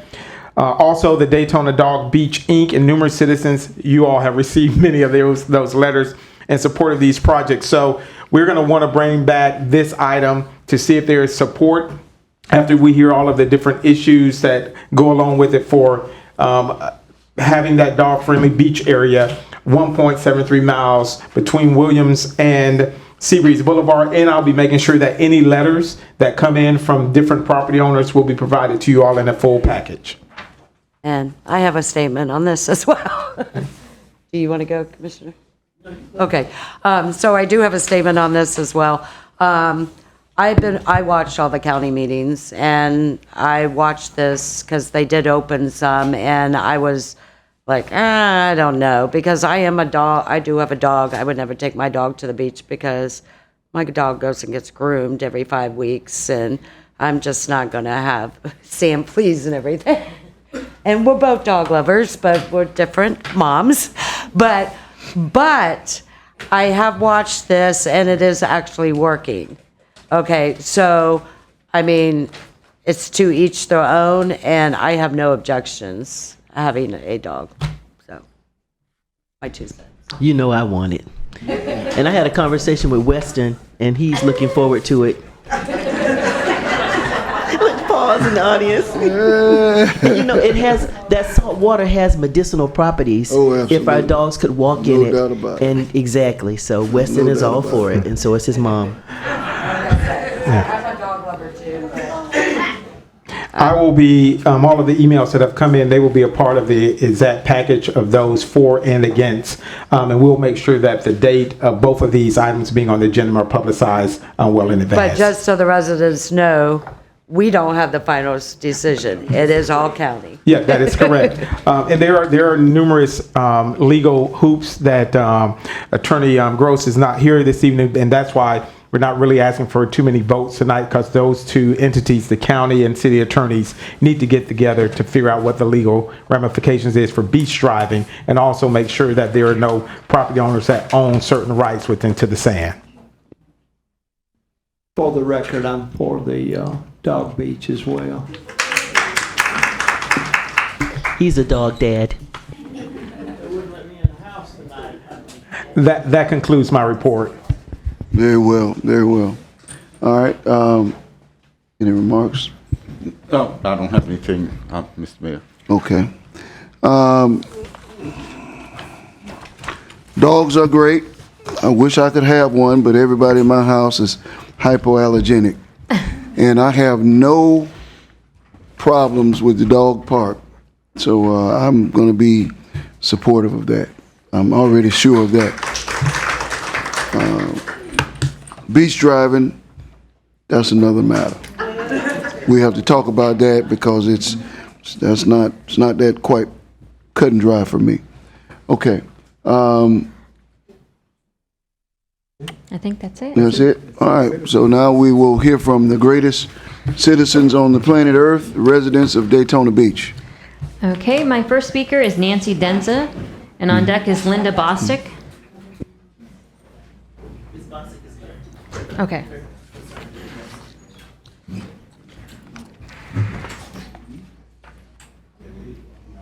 A lot. Hi, Nancy Denza, 605 Mosaic Boulevard. So I'm one of the Mosaic neighbors. We've been living with this challenge for about 3 years at least. And back in November, I wrote a letter to Commissioner Cantu and also Mr. Henry, Mayor Henry, to let you both know that we were getting the runaround, not just from the developer, but also city employees. And part of it was pointing fingers back and forth, but we actually had city employees come out and spray paint areas because they knew that there was a challenge, but nothing was happening. So let's fast forward now. It's 3 years later. Back in November, my sidewalks were measured.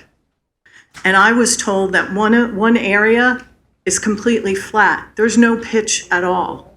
And my house is right next to a drain. So everybody's water comes to my house and just kind of sits there. I'm not the only home like that. My concern, I have two. My husband fell last year across the street on a neighbor's sidewalk that was slippery. Our neighborhood consists of senior citizens and children. Our children should be able to play on the sidewalk. We, as senior citizens, should be able to walk in our neighborhood. Everybody's walking in the street. There's going to be either a serious accident because someone falls. We just had a neighbor fall last week. Or someone's going to get hit by a car because in addition to the sidewalk issues, these developers didn't make the streets wide enough. And I don't know if you know about that issue, but the infrastructure in Mosaic was done so haphazardly, and it continues. I was a partner for an engineering company in Orlando. I also was a vice president for a home builder. I have never in my entire life, and this is my 6th home that I've built in Central Florida, seen someone do sidewalks piecemeal as each house is done. Infrastructure typically, even in Margaritaville, they did like one side of the block at a time or 8 houses at a time. They didn't do one at a time. And this is continuing, and the city's going to own it. So it's not just about fixing the residents' sidewalks and the people who live there now. It's what are you going to end up with down the road? This infrastructure should have never been approved. So I don't know who's working in the building department, but you need to look at it. Thank you.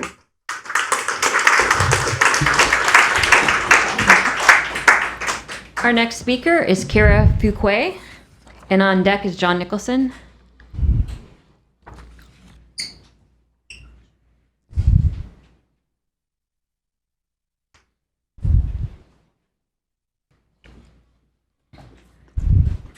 Hello, my name is Kiara Fuquay. I am a resident now of New Smyrna. I was born and raised in Daytona Beach. I am an educator with Volusia County Schools. I'm also a minister in the area for a local church that I attend. I am having a dance workshop in the area August 1st and August 2nd of this year. And what I'm looking for is some help with funding. I've already got the location and we've, paid for it, me and my team. It'll be located at Allen Chapel Church. The date again is August 1st and August 2nd. The time will be from 3 p.m. to 7 p.m. on that Friday and 10 a.m. to 2 p.m. on that Saturday. Our target audience will be beginner dancers, intermediate dancers, as well as expert level dancers. I am working with experienced dancers, Tia Culver, which helps with Campbell Middle School dance team. I am working with Crystal Frazier, who also works with Mainland High School. She works with Westside Elementary. And what we're offering is teaching. We're going to have a sit-down lesson on what dance is, the passion towards dance, what it should mean, and just helping our dancers answer the why. Why do we do this? We're going to talk about choreography, self-expression. We're also going to have food and some fellowship, some Q&A sessions. Our goal is to make this a semi-annual event. We want to have this, like I said, semi-annually twice a year. We want to help dancers, again, answer their why. I've been dancing since I've been about 12 years old. My grandmother was a dorm mother at Bethune-Cookman. Her name was Fannie Wiggins. And I began to do cotillions and debutantes. She wanted me to be in pageants and things like that. But I didn't have a talent. And so she said, listen, you got to do something because I'm paying for this. And so you have to do something. And so dance was the thing. And so once I got into it, I began to have a passion towards it. We're looking to enrich the community, engage the community, and also empower the community. We have an audience of about 30 to 50 participants so far, and we are looking for ages 5 and up. So we're looking for children, teenagers, as well as adults to help them to answer their why. Does anybody have any questions for me? What type of dance? It'll be liturgical dance as well, because that includes ballet, that includes modern, jazz, tap, African, all types of dances are included in that genre. Is this a nonprofit or is this just an idea? It's a nonprofit. It's under a nonprofit. Fire to the Nations Global Ministries. So it's under that nonprofit organization. In your budget, have you identified what your needs are? Because just to say I need something, I want something, have you given us like a list of things that perhaps we could address? My budget, I paid for the venue. We have a food cost of $1,000. We have a cost for gifts that we want to give to the participants, and that has been about $500. I paid for photography and videography, and that has ran me about $600. Mm-hmm. And so the total budget that we're working with is about $3,500, not going over, but $3,000 would be our prime number. And what's the cost for the participants? $40. $40 for the registration. Okay. And how Yes. many, you say you got how many signed up? Right now, we have 37 people signed up right now.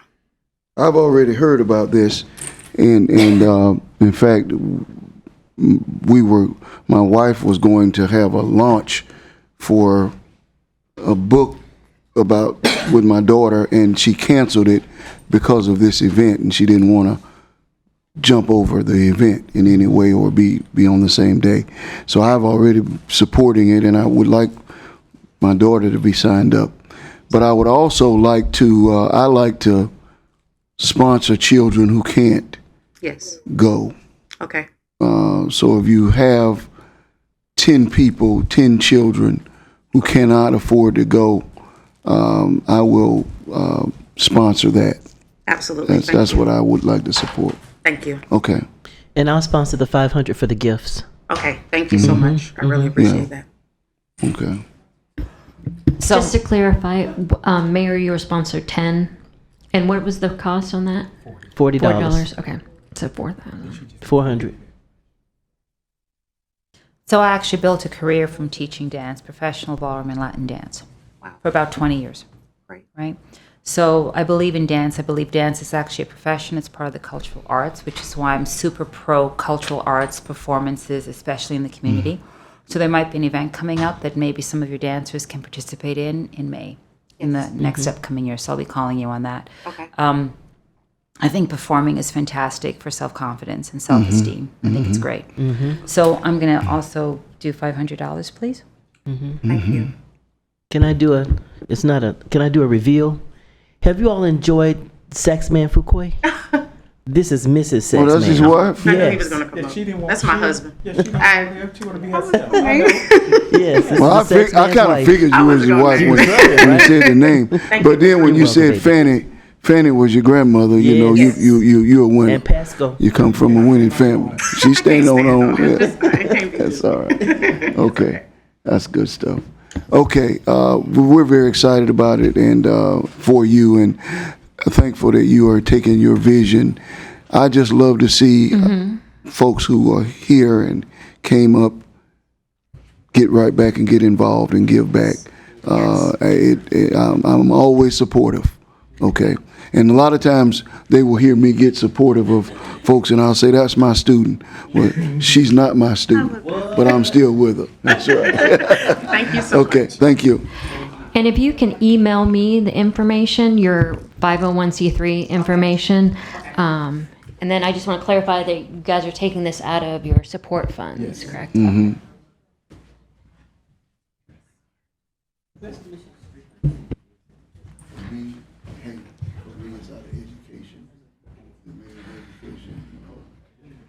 You take, okay.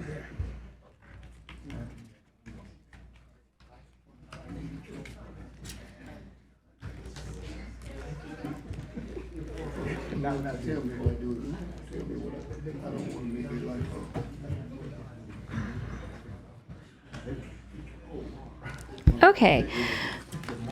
We're going to move on to our next speaker is John Nicholson, and on deck is it Brenda Bowser.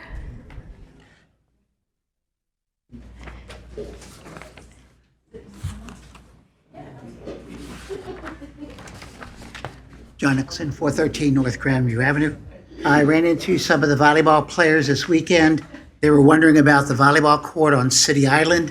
Their Friday nights are growing, so as soon as we can decide on if it, when, and where, they would like to know.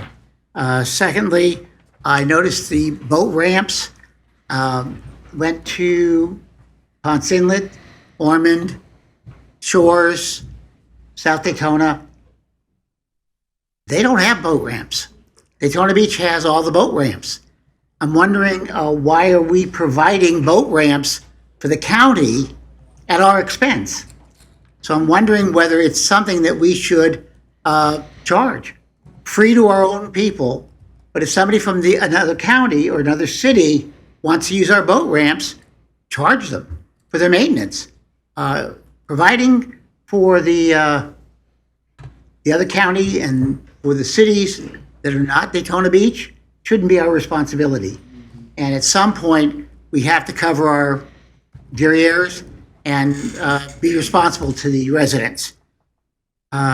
Third, I'm wondering if we could change the public comments to before commissioner comments, just like the county does. Because oftentimes things pop up when the people are speaking, and we don't have response. So they don't get a response. But if they make their comments and you have an issue with it, you could address it on commissioner comments if it's after the public has spoken. Third and last, on the driving on the beach, the merchants on Main Street think that driving on the beach will bring back all the businesses that are no longer there. They've forgotten that there have been over 20 businesses torn down and they're no longer there. So the reason to go to that area is no longer there. They remember when we had a very busy boardwalk. We've lost 5 businesses on boardwalk. We've lost hotels, we've lost all kinds of things. So the reason to go there no longer exists. Secondly, I've talked to 3 business owners on the beach, and they don't want it. I've talked to 2 hoteliers on the beach, and they don't want it.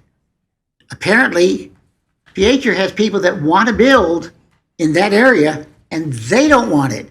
So if literally nobody wants it except a couple of people on Main Street who were never here when it was thriving, they didn't realize that all those businesses are gone. It's literally empty. If you go there, it's not what it was. So think of it carefully. Thank you. Our next speaker is Brenda Bowser, and on deck is Dave Bowser. Where'd it go? Yeah. Hi.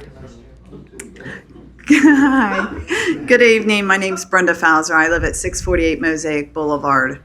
I have spent the last 3 years diligently working with the city, starting with first Brian Woodruff, who's under Bruce Black, and on up, and we've tried to go that route. It was suggested by Nancy that I contact Commissioner Cantu to ask for the city's assistance. I've met with the commissioner 3 or 4 times. I've met with the city attorney. I've met with the city manager. I brought my book. The city attorney wanted the copy of my book because the first sheet was an Excel sheet with over 30 faults in our neighborhood. Some of them very serious.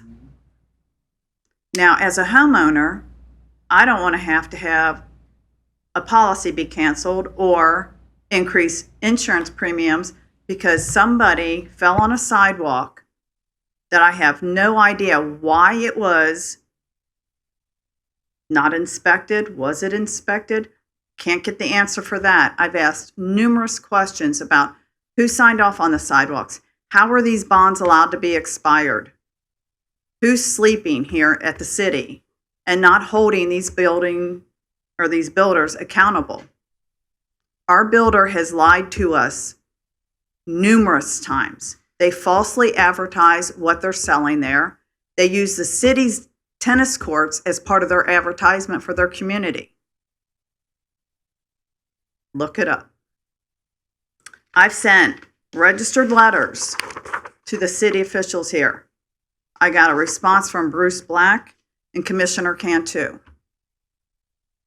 I have been about as pesky as I can possibly be. We have a block on Cyan here. It's between an Edley home and an ICI home. The sidewalks don't meet. Who signed off on this? How did any of this become the city's responsibility? Our city should not be having to find the money for this. But somebody with some deep pockets is getting by with it. And as an ethical person, I hold my faith and I hold my integrity very close. I want answers from the city. I've asked where these records are. They're missing. Nobody can show me where these records are, who signed off, why has this been permitted. The other question is, who's going to pay for the sod and sprinklers? Ma'am, did they actually say it was missing? Did the city actually say, somebody in the city department actually say the records were missing? Did they say that? Yes. Okay. Memos. I'm actually going to have Andy come up because I actually asked for some of it too. So Records released she's have not been. Some of it is. So Andy can respond.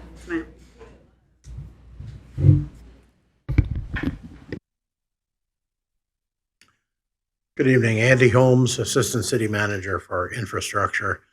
I am familiar with some of what went on there. Some of it predated me. Some of that construction predated me being at the city. I know that we were instructed back, the way our LDC, let me back up. The way our LDC is set up, the city manager reduces or releases bonds. Typically, and under this city manager exclusively, he relies on staff's recommendation to do that. The prior city manager did not. He decided when a bond was going to get released, when a sidewalk or a street was going to get accepted. And some of this happened then, and that's why we don't have inspection records for some of this. So I'm not trying to throw anybody under a bus here, but that's just the way it is. When somebody's gone, I guess, you know. Well, I mean, you can ask him. Mm-hmm. Sure, he'll probably tell you. I'm sure he will. So he's But around. that don't sound good. No. Okay. I think the right thing to do is for the city to fix the site. It's distasteful to me. I think the city didn't build any of those sidewalks wrong. We didn't City build did them. not The build developer any of those built. sidewalks incorrectly. We didn't build any of them. But it But is our responsibility. we signed off on them. It is Somebody. our responsibility legally to help fix them. Not all of them, just what Ones that were we The ones signed that have off. been turned over, the ones that Correct. we signed off on. So you won't get any fight about that. So But we're gonna have to fight about the rest of them. Yeah, that's the opinion of our legal Yes, counsel. and that's what we'll I be agree doing. with him.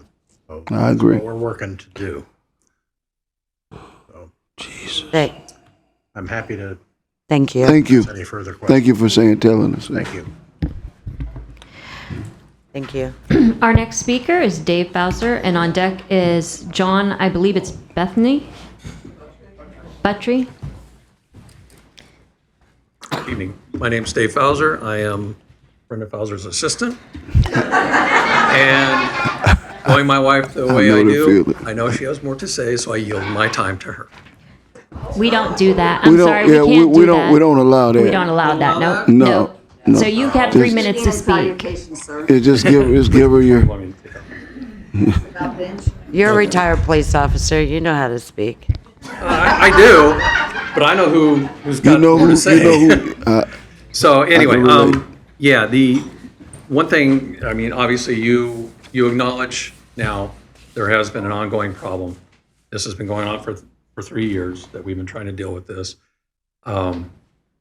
As you will hear from other residents, there's many stories about slips and falls and injuries, not just to residents, but to people from outside our community.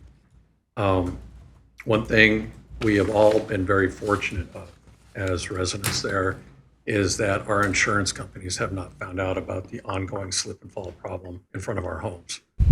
Because once they find out, we will most certainly lose our insurance policies for homeowners. This is an issue that we cannot kick the can down the road. It has to be addressed immediately. We've been dealing with this for 3 years, and we've been getting by very, very fortunate that none of us have been sued by vendors that come onto our property. by UPS or FedEx delivery drivers that slip and fall on our property.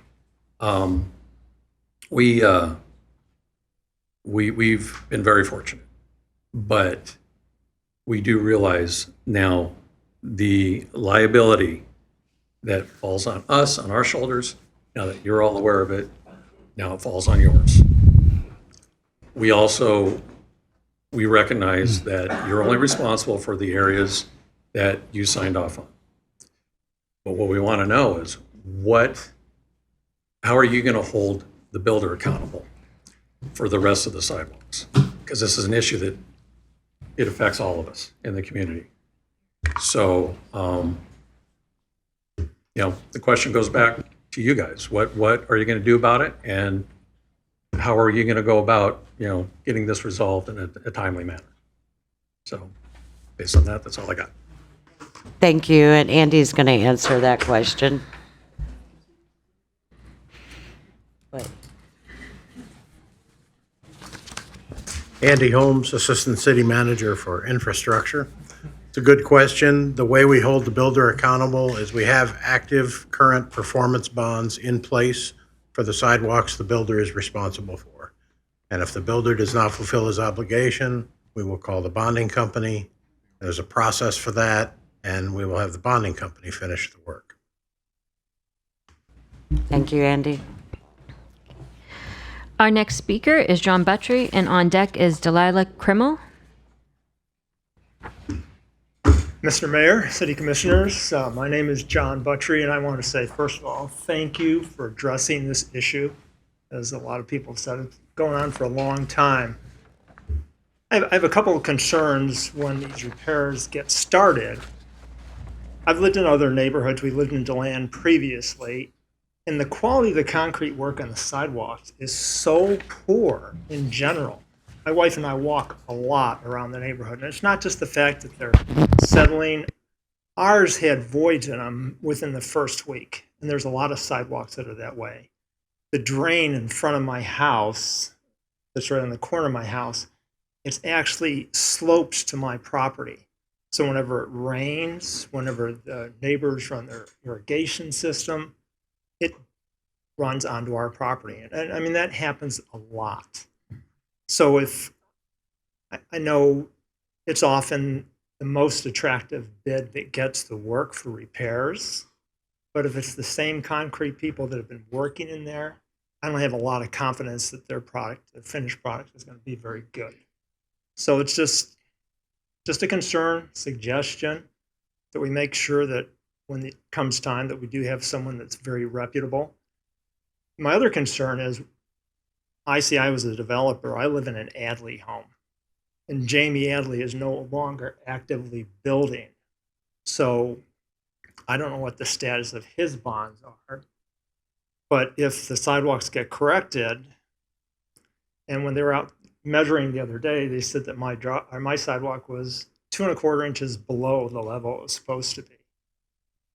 So that's going to affect my apron and my driveway.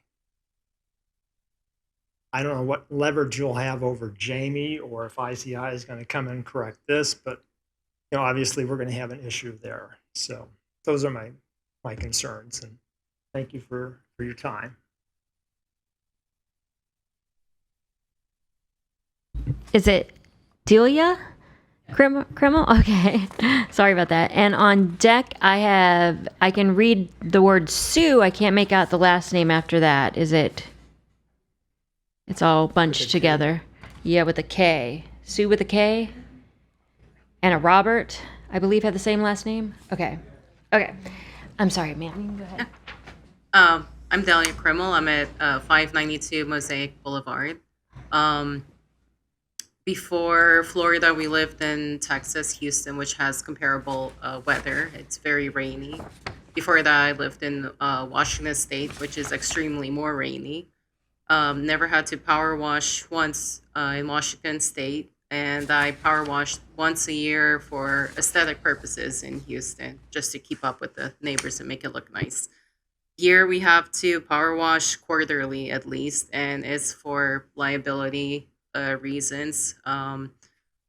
Whenever my child is now 3, but whenever she was a infant, I would walk her in a stroller, and I frequently slipped. I never fell, but it was like walking on moss, and those situations haven't changed yet. It's just become a bigger burden on all of the neighbors to power wash continuously.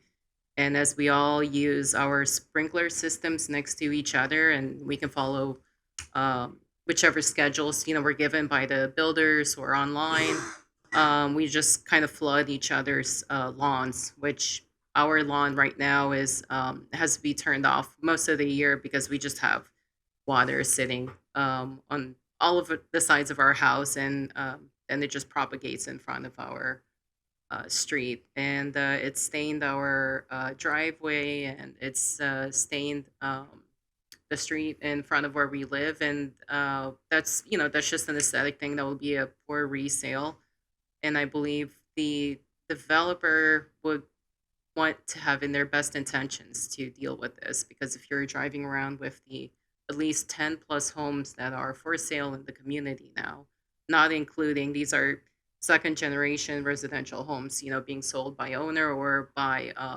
real estate companies, not including the developer that wants to build new homes.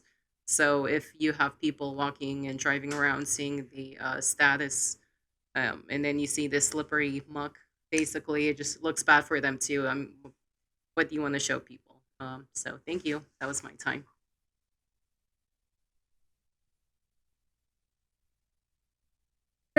Sue, I'm sorry, what's the last name? Kuopala. Okay. And on deck is Robert Kuopala.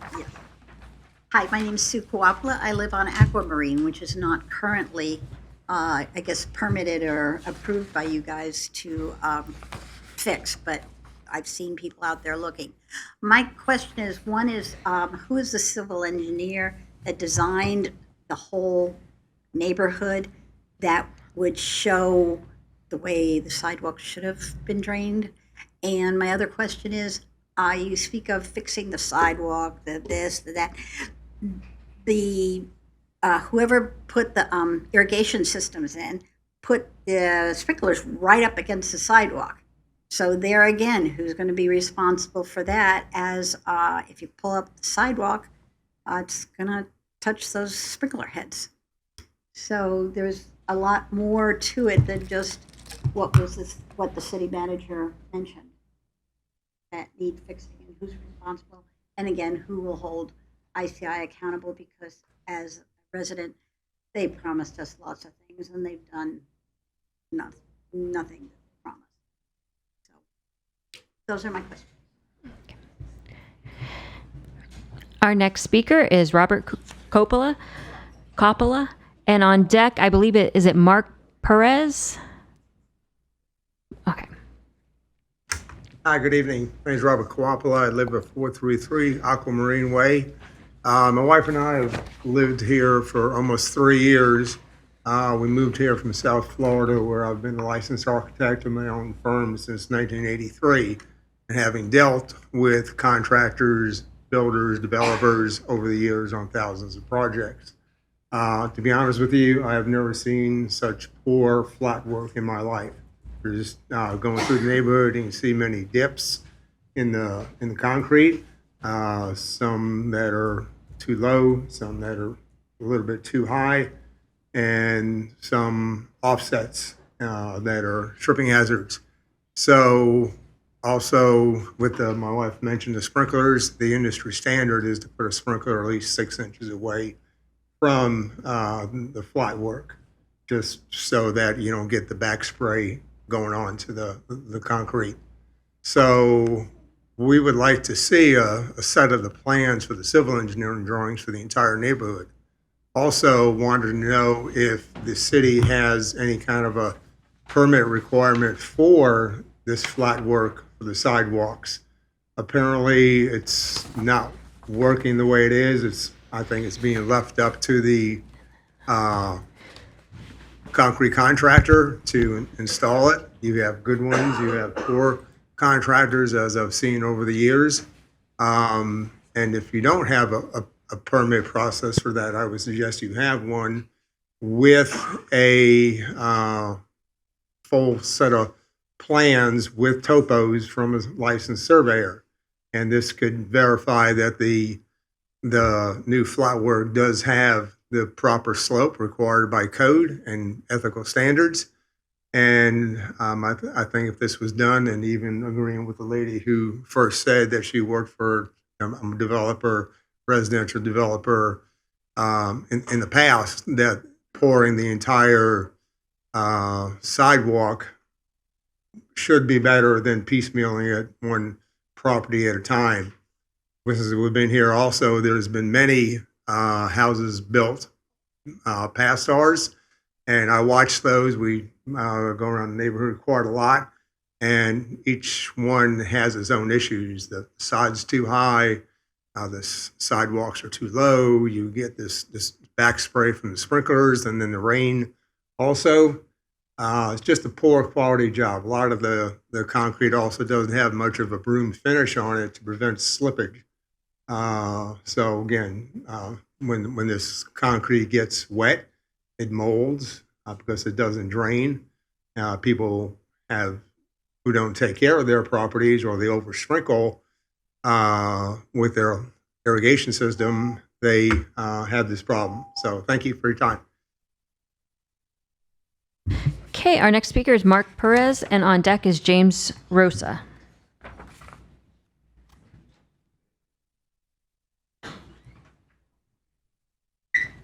Good evening, Mayor, Commissioners, City Managers. My name is Mark Perez. I come here. I'm a man of faith, and I'm a father of two beautiful boys. I moved here from Oahu, Hawaii, about 4 years ago, and we love Florida. It's a beautiful place. It's definitely not as good as surf, but it's definitely it's like cold pizza. But I digress. I've personally have fallen, and I'm a physical therapist as well.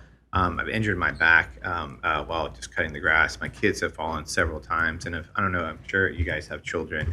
I'm here on behalf of my kids, my wife, and of course my mother-in-law, who we caretake for, who has to stare at the front all the time, and paid very good money to move here, and we just it's definitely a danger.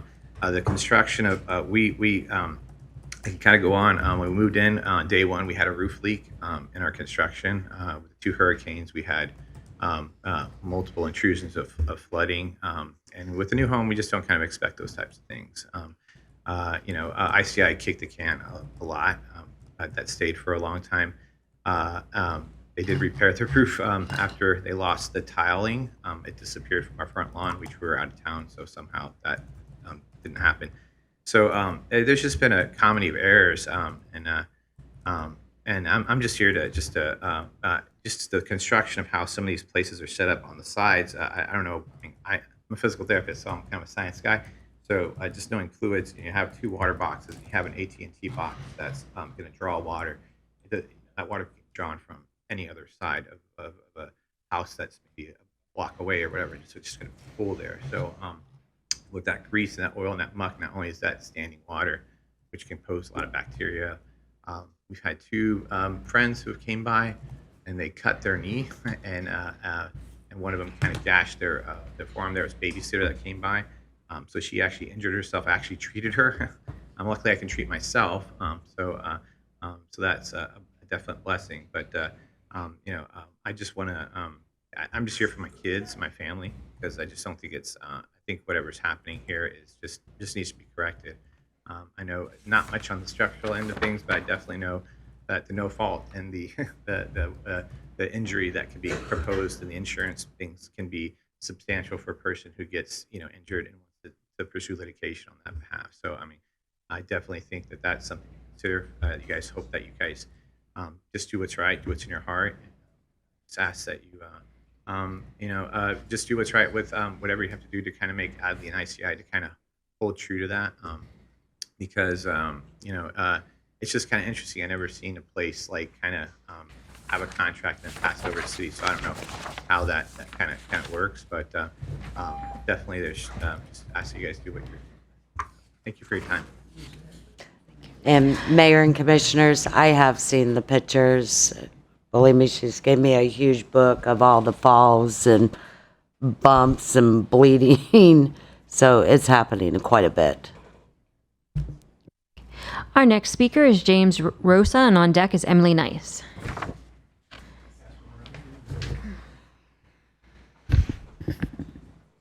Hi, I'm Jim Rosa from, I live at 193. My wife and I live at 193 Mosaic Boulevard, and we've retired. I've had 40 years in public transportation and warehousing, physical logistics from the Midwest. I know Paul has stepped out, but I manage the system in Canton, Ohio, and also a property in Indiana. So I was born in Ohio.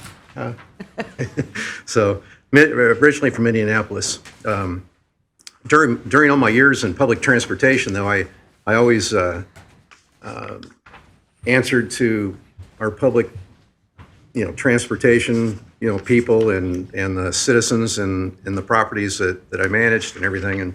And one thing I was kind of disappointed when I moved here, the sidewalks kind of ditto everything that everybody else has said about the dangerous sidewalks. The picture I sent out, shared with you just a second ago, is the pictures of the sidewalks in front of our house. And you can see that they're slanted toward your home and not toward the street where the water just gets trapped and then accumulates and gets dangerous and slick. And I had a neighbor away 2 houses down slip and fall on a sidewalk 2 doors down from us. Got several neighbors who couldn't come tonight because they had commitments or had to travel out of the state, so they couldn't be here. But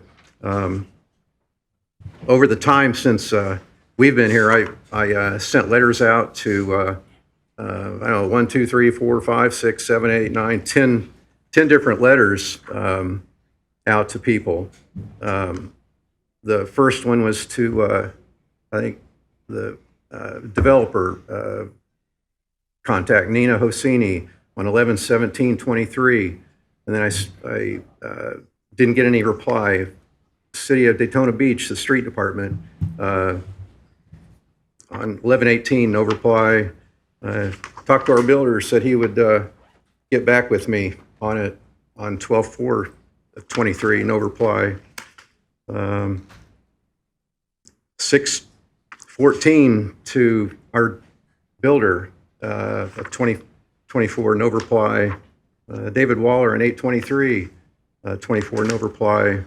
Bruce Black, 10/24, 24, certified, no reply. Did the online form. I thought I'd get smart and try, maybe I get a response on that, no reply. HOA, Tara, no reply. And then on 4/26/25, Nina Lockett, no answer. She said she was going to get back from the city and everything, and no reply. I just think it's should be the developer to pay for it, not the city. Thanks. Our final speaker tonight is Emily Nice. Good evening, everyone. I'm here tonight on behalf of many of our Seabreeze residents, as you know, as the chairperson, to express our extreme gratefulness to David Waller, head of Public Works, for helping us get the 64 additional streetlights in our neighborhood that were very sorely needed, for which we advocated tirelessly for 4 years. This was a benefit not only to the residents, but of course our beachside residents, our visitors, our investors, our community as a whole, and especially our first responders, because they had to work in the dark. So I appreciate the efforts, his commitment, his resourcefulness. He found a way amidst the, unfortunately, unbroken promise of COVID money for streetlights that never happened. David found a way to use his own budget in a very economical way. And our neighborhood is now much safer because of it. So I just wanted to thank him and encourage the good work. We will continue to advocate for safety and cleanliness in the Seabreeze neighborhood. Thank you. Mayor, before you speak, can I just say something? I just want to say thank you to all the residents that did come out. The commission knows what's going on, and our assistant city manager is going to be taking care of the situation. But now, when you go back and have your HOA meetings, you know exactly what we are doing. So, I mean, you can go back and actually look at this if you need to show what we are doing, because I know you get different stories all the time. Okay? So thank you. All right. What? Okay. That's what I was just telling them. They know this is recorded. So It'll be on the website tomorrow, probably. Okay. Well, I just want to say that, David, you got kudos, but let's always remember that the commission appropriates the budget, and if they find money, they're doing their job. Okay? We want them to do their job, and we commend them for that, but it's our job to appropriate the budget.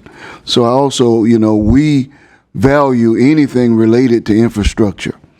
And there is, we have made a commitment as a body to increase the amount of money that we put towards roads annually. And that is not a cheap endeavor, and one that I'm sure the manager would be happy to stop doing, but not one that you all have allowed. So congratulations to you two and to our commission for making sure that the money is in the right place. To the folks at Mosaic, and I know this is the end of the meeting, I'm sorry that you've had to experience that. And, I just have to acknowledge that somewhere along the way, somebody down here didn't do their job. We kind of know who it was, but I'm very disappointed. But we are going to do our part and then do what we have to do to try to hold them accountable. We're going to do that. So, good night.